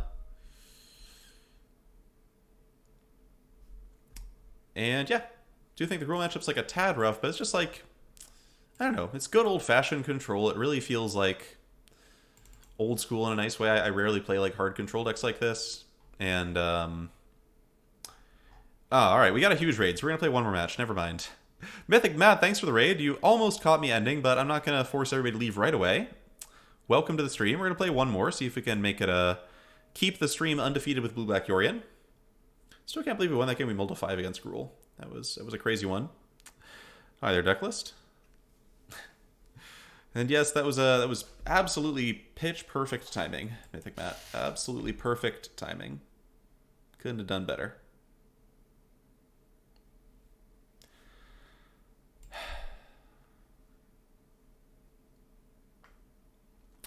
Nah, decklist, at some point we decided to make it a winning Games of Magic stream.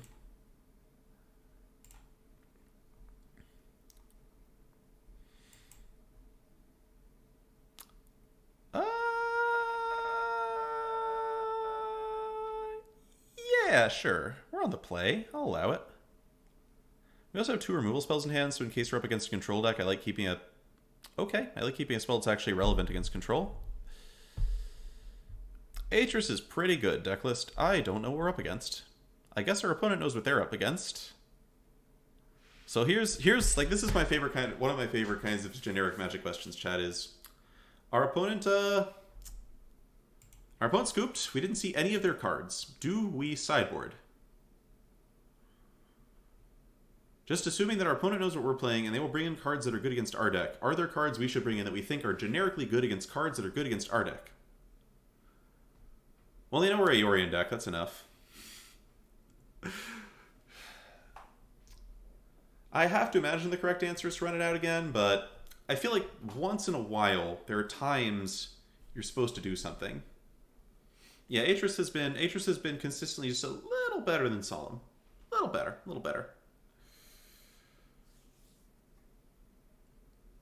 Rishak, I'm trying to think of an example. I think probably the most obvious examples would be like if you're playing like a dredge deck and your opponent scoops before you see any of the cards, but it's very obvious that you're dredge. Then in your sideboard games, you just are always going to bring in your cards that board against hate for your deck.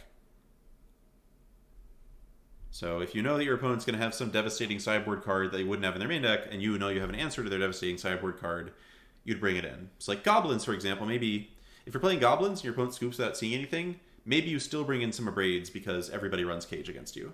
I don't know if actually Goblins is supposed to do that, but that's an example of the kind of sideboarding that I'm talking about. Good night, Mythic Matt. Or I guess just Matt. I should probably just call you by your name. Good night, Matt.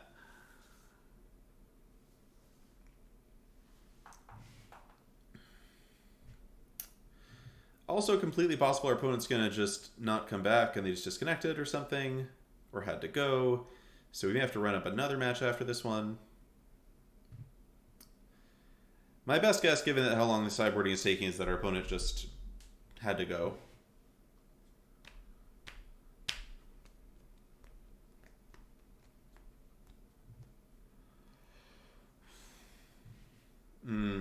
Yeah, Kevin, I would say Ugin's also come out against like control mirrors. Like I don't particularly like against Doom Foretold, Ugin can stay, but against like another blue-black Yorion deck or like blue-black control, I would cut it. Sushi Killer, this deck? I don't know. People have been playing versions of this deck for a while now. And, like, people had multiple different builds of the archetype that showed up, and then it's been refined slowly. Yeah, I think our opponents had to leave. Well, Sushi Killer, if you look up, like, a blue-black Yorion, I would say MTGA Zone is the name of the website that's most likely to have a write-up on this, because they have the most, like, write-ups on the widest variety of arena decks. That's MTGA Zone. Yeah, we know it's not Yorion. We have some information, right? We know it's not Yorion. We know it's not Luris Rogues. Anyway, it looks like a moot point because I don't think our opponent's coming back. So we'll try one more match after this, see if we can get into a match.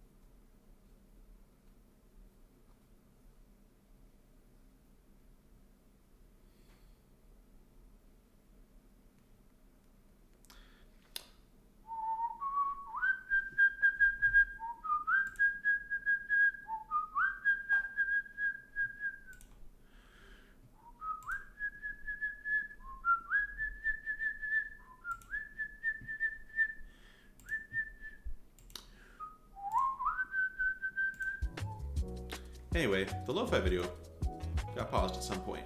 I am playing it again. Since I assumed that y'all wouldn't want me to keep that one up for the entirety of the next match.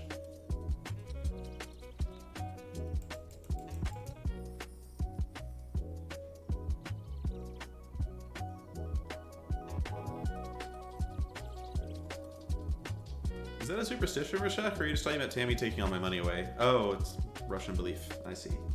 I see. I mean, like, this is the song that gets stuck in my head the most playing this deck, just like, you know, Get Lucky got stuck the most in my head when I was playing Lucky Clover.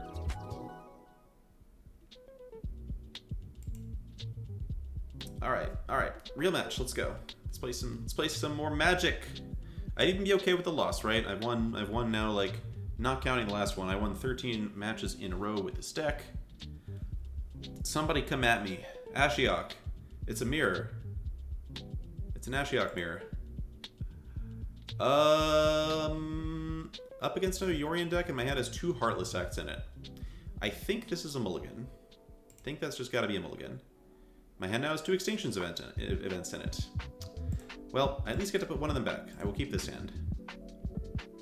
We tried. Hand's fine. Neutralize and negate is fine. And we don't really even need black mana against this deck very early.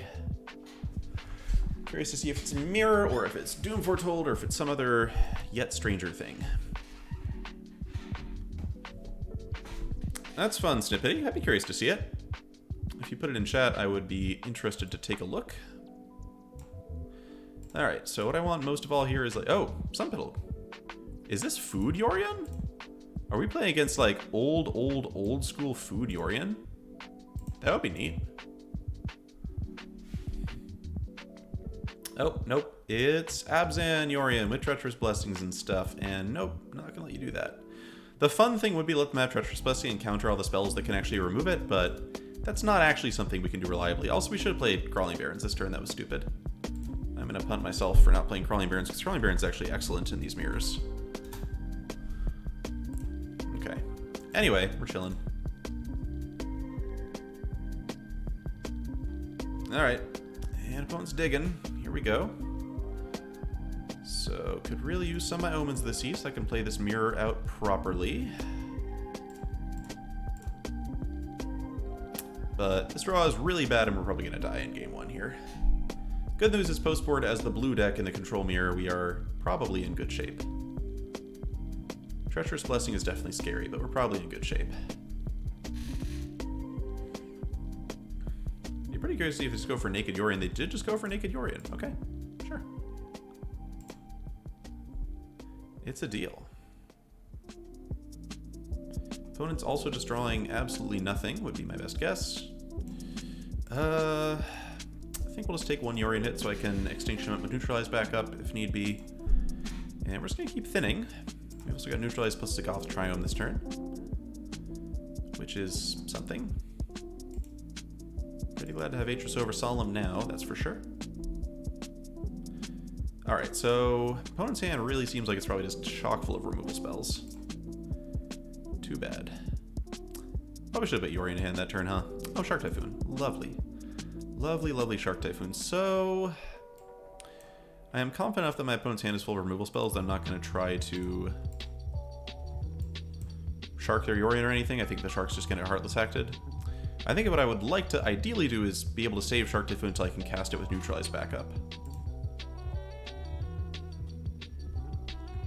That would be cool if I could pull that off. Not likely. I assume at some point my opponent will draw a spell that does something, but... Alright, Doom Foretold does something, so I am going to be forced to counter that. If they got Treacherous Blessing coming up after this, then that would be very sad, but hopefully not. Uh-oh. No! Oh, God. Alright. Well, at least the Shark Typhoons are going to have them under some amount of pressure. Definitely not just going to jam those. Yep, alright, opponent saved up well. They got around the counterspell very nicely. Gilded Goose. Huh. Okay. Sure. They've still got to beat Shark into Crawling Barrens. Naked Elspeth's Nightmare. Okay. Like, the goose does a good job of helping them not die to Crawling Barrens, for sure.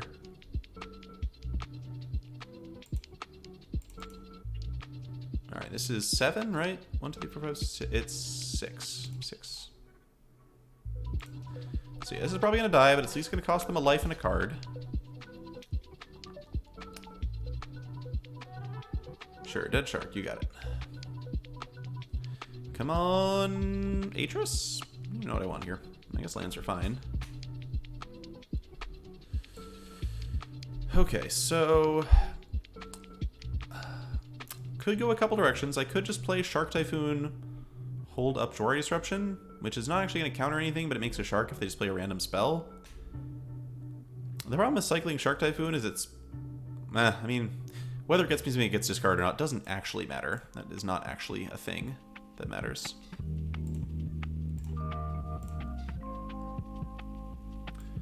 So, like, it'll be a little bit of feel bad if it's something that, like, you know, I have to discard, but it's whatever. Yes, I'm aware of the Nightmare trigger, but the fun thing about Shark Typhoon is you can cycle it as an instant. Oh yeah, the Nightmare trigger. Yeah, that would make Disruption go away. That is a good point. Sorry for being snarky.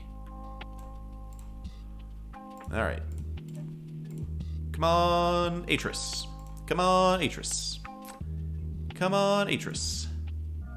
That works too. Little sad to lose my whole graveyard, but it is what it is. Cycle and Doth Triome. Okay. So a Yorion would be horrendous here. Trail of Crumbs. Alright, so Trail of Crumbs, Doom Foretold. I get the joke. That's powerful. Seems like Rogues would be hard, but I guess you've got Elspeth's Nightmare. Eliminate. Okay, Killing Goose seems pretty good. I guess we're killing Goose and just smashing with Crawling Barrens? Probably. Could also kill Goose and slam Yorion, which gets around Extinction Event nicely, so maybe I'm doing that.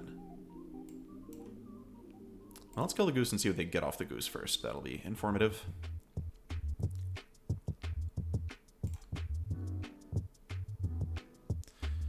No. Okay, they're doing that. So, actually, I think the play is just to double activate Crawling Barrens. If they have Eliminate, then I'm going to be super sad.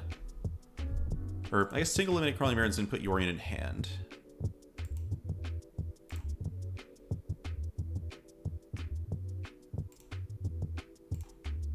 Get the attack in for 10 when they've got Treacherous Blessing out. I mean, Blessing and Trail of Crumbs work well together. We're still not at all favored in this game by any means. But Crawling Barrens is not an easy card to deal with on a long-term basis, just in general.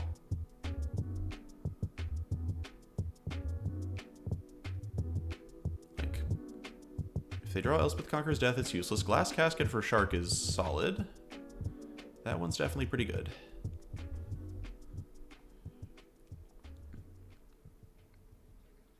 They didn't use Trail of Crumbs. I don't know what to think of that. I don't know what to think of that. There's nothing that Trail hits that really stops the Crawling Barrens, which is cool. We'll draw off a tome now in case I rip like a counterspell, like a negate or something. Another tome. Okay, now we have 2 tomes. I think I'm just going to go on the tome plan. Like, especially with Yorion in hand. So, new plan. We're not going to attack with Crawling Barrens this turn. I'm just going to be toming it up. Call me Marissa Tomei. Actually, maybe I should punch them. I should punch them. I'm being silly. Let's put them to a point where they're like dead to casting 2 spells. Nah, they're gonna have the trail. Still's gonna hurt. They don't have an active food source right now. This also insulates us against Doom Foretold, which is lovely. Cycle Triumph. Alright, so what was their... I guess their hand was just a lot of lands this whole time. They've just been flooded, the same way we have been. What am I looking for them not to hit? Skyclave Apparition, I guess? Wow. They scooped before they even hit the other card. That doesn't make any sense to me, but I'll take it. So, anyway. Looks like a good negate matchup. Great scatter matchup. Basically, against every Yorion deck, I bring in all the scatters. Except for blue-black Yorion, because they only have 1 copy, and it's not as essential to their plan. But whenever Yorion's like pretty important to a deck's game plan, I like to bring those in. Don't want Thirst. Pretty sure we don't want Eliminate. Don't want Extinction Event very much. Abe Sanity, you can cut Atris. It's totally fine. You can play, I don't know, more Ashiok or Sublime Epiphanies or Midnight Clocks or Removal or whatever your heart desires is fine with me. Okay. Maybe Shatter? They might be running like weird Planeswalkers? Genuinely don't know. Hey, Schleppity, thanks for the follow. If that's how you say it. Maybe like 1 Thirst. What would Abzan Doom Foretold bring in? Calyx. That's a good thought. That's a good thought. Whoever suggested Calyx, that is a good thought. I'm going to bring in Shatter for Calyx. Couple Dispute. Yeah, no. Calyx makes a lot of sense as like a thing they might be doing with Trail of Crumbs and stuff. Shatter also just takes care of any random Planeswalker they boarded in. Yeah, Senor Shea, glad you like the deck. Just be prepared for some long matches. This deck does not win fast. Mr. Hilaro, thanks for the follow. I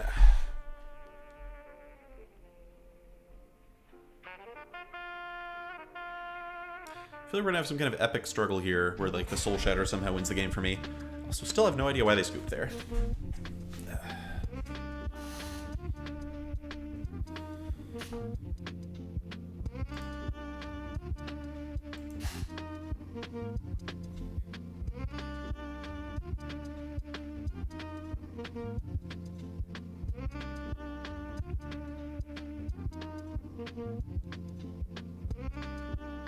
Yep. This hand looks very good.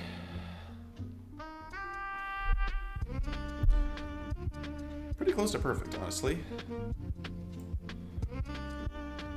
Is this hand good enough for them just slamming this down on turn 3? I don't think so. No, there's no way. I can just hold up Omen plus Disruption. They got the Trail, they got the Remorse. Okay. Alright, that's pretty good. That'll get the tome out of the way. Yeah, Negressist, that's possible. I mean, we had spent more time than them, but I mean, they might just be, like, saving their time, like, from real life or whatever. Okay. Well, I'm just chilling on Omen here. Boy, playing against a controller with no counters is quite a feeling. It's quite a feeling. Yeah, disrupt that, right? I think I just disrupt that. I mean, it's a bait, but, like, I still think I take the bait.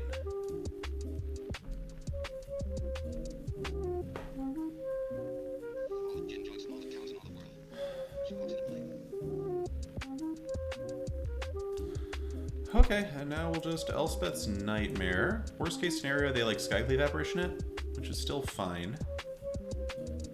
This insulates us from Doom Foretold. I guess that doesn't insulate us from Calyx. Calyx would be scary. That is why I decided to teach them a lesson, and I showed them exactly who is the strongest. Gildagoose is fine. Why don't we just get this Is there another trail? Oh, okay. Oh, wow. Alright, well, we got something out of that turn. That's good. Let's see if we can hit a land drop. Nope. Nope. Lands, please. Hey, that's not a land either. That's fine, though. Can't really stop us from casting Atris. We're safe from Doom Foretold at this point. Yorion's not actually getting them any card advantage. And yeah, they just gave up. That makes sense. That seemed like a pretty hard position for them.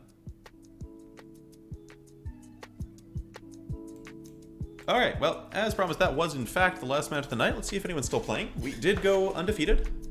I'm now not counting the one match where someone just disconnected immediately. 14-0 in my last 14 matches with the blue-black Yorion.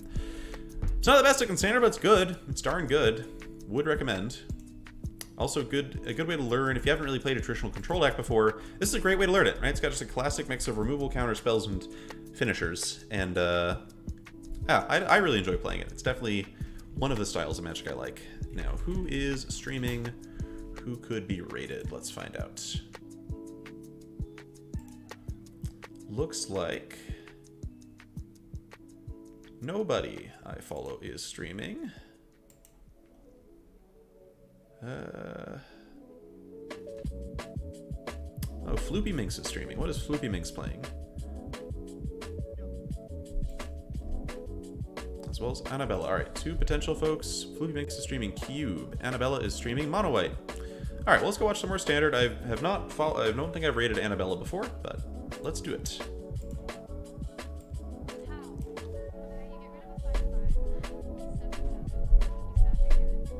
What is GDQ?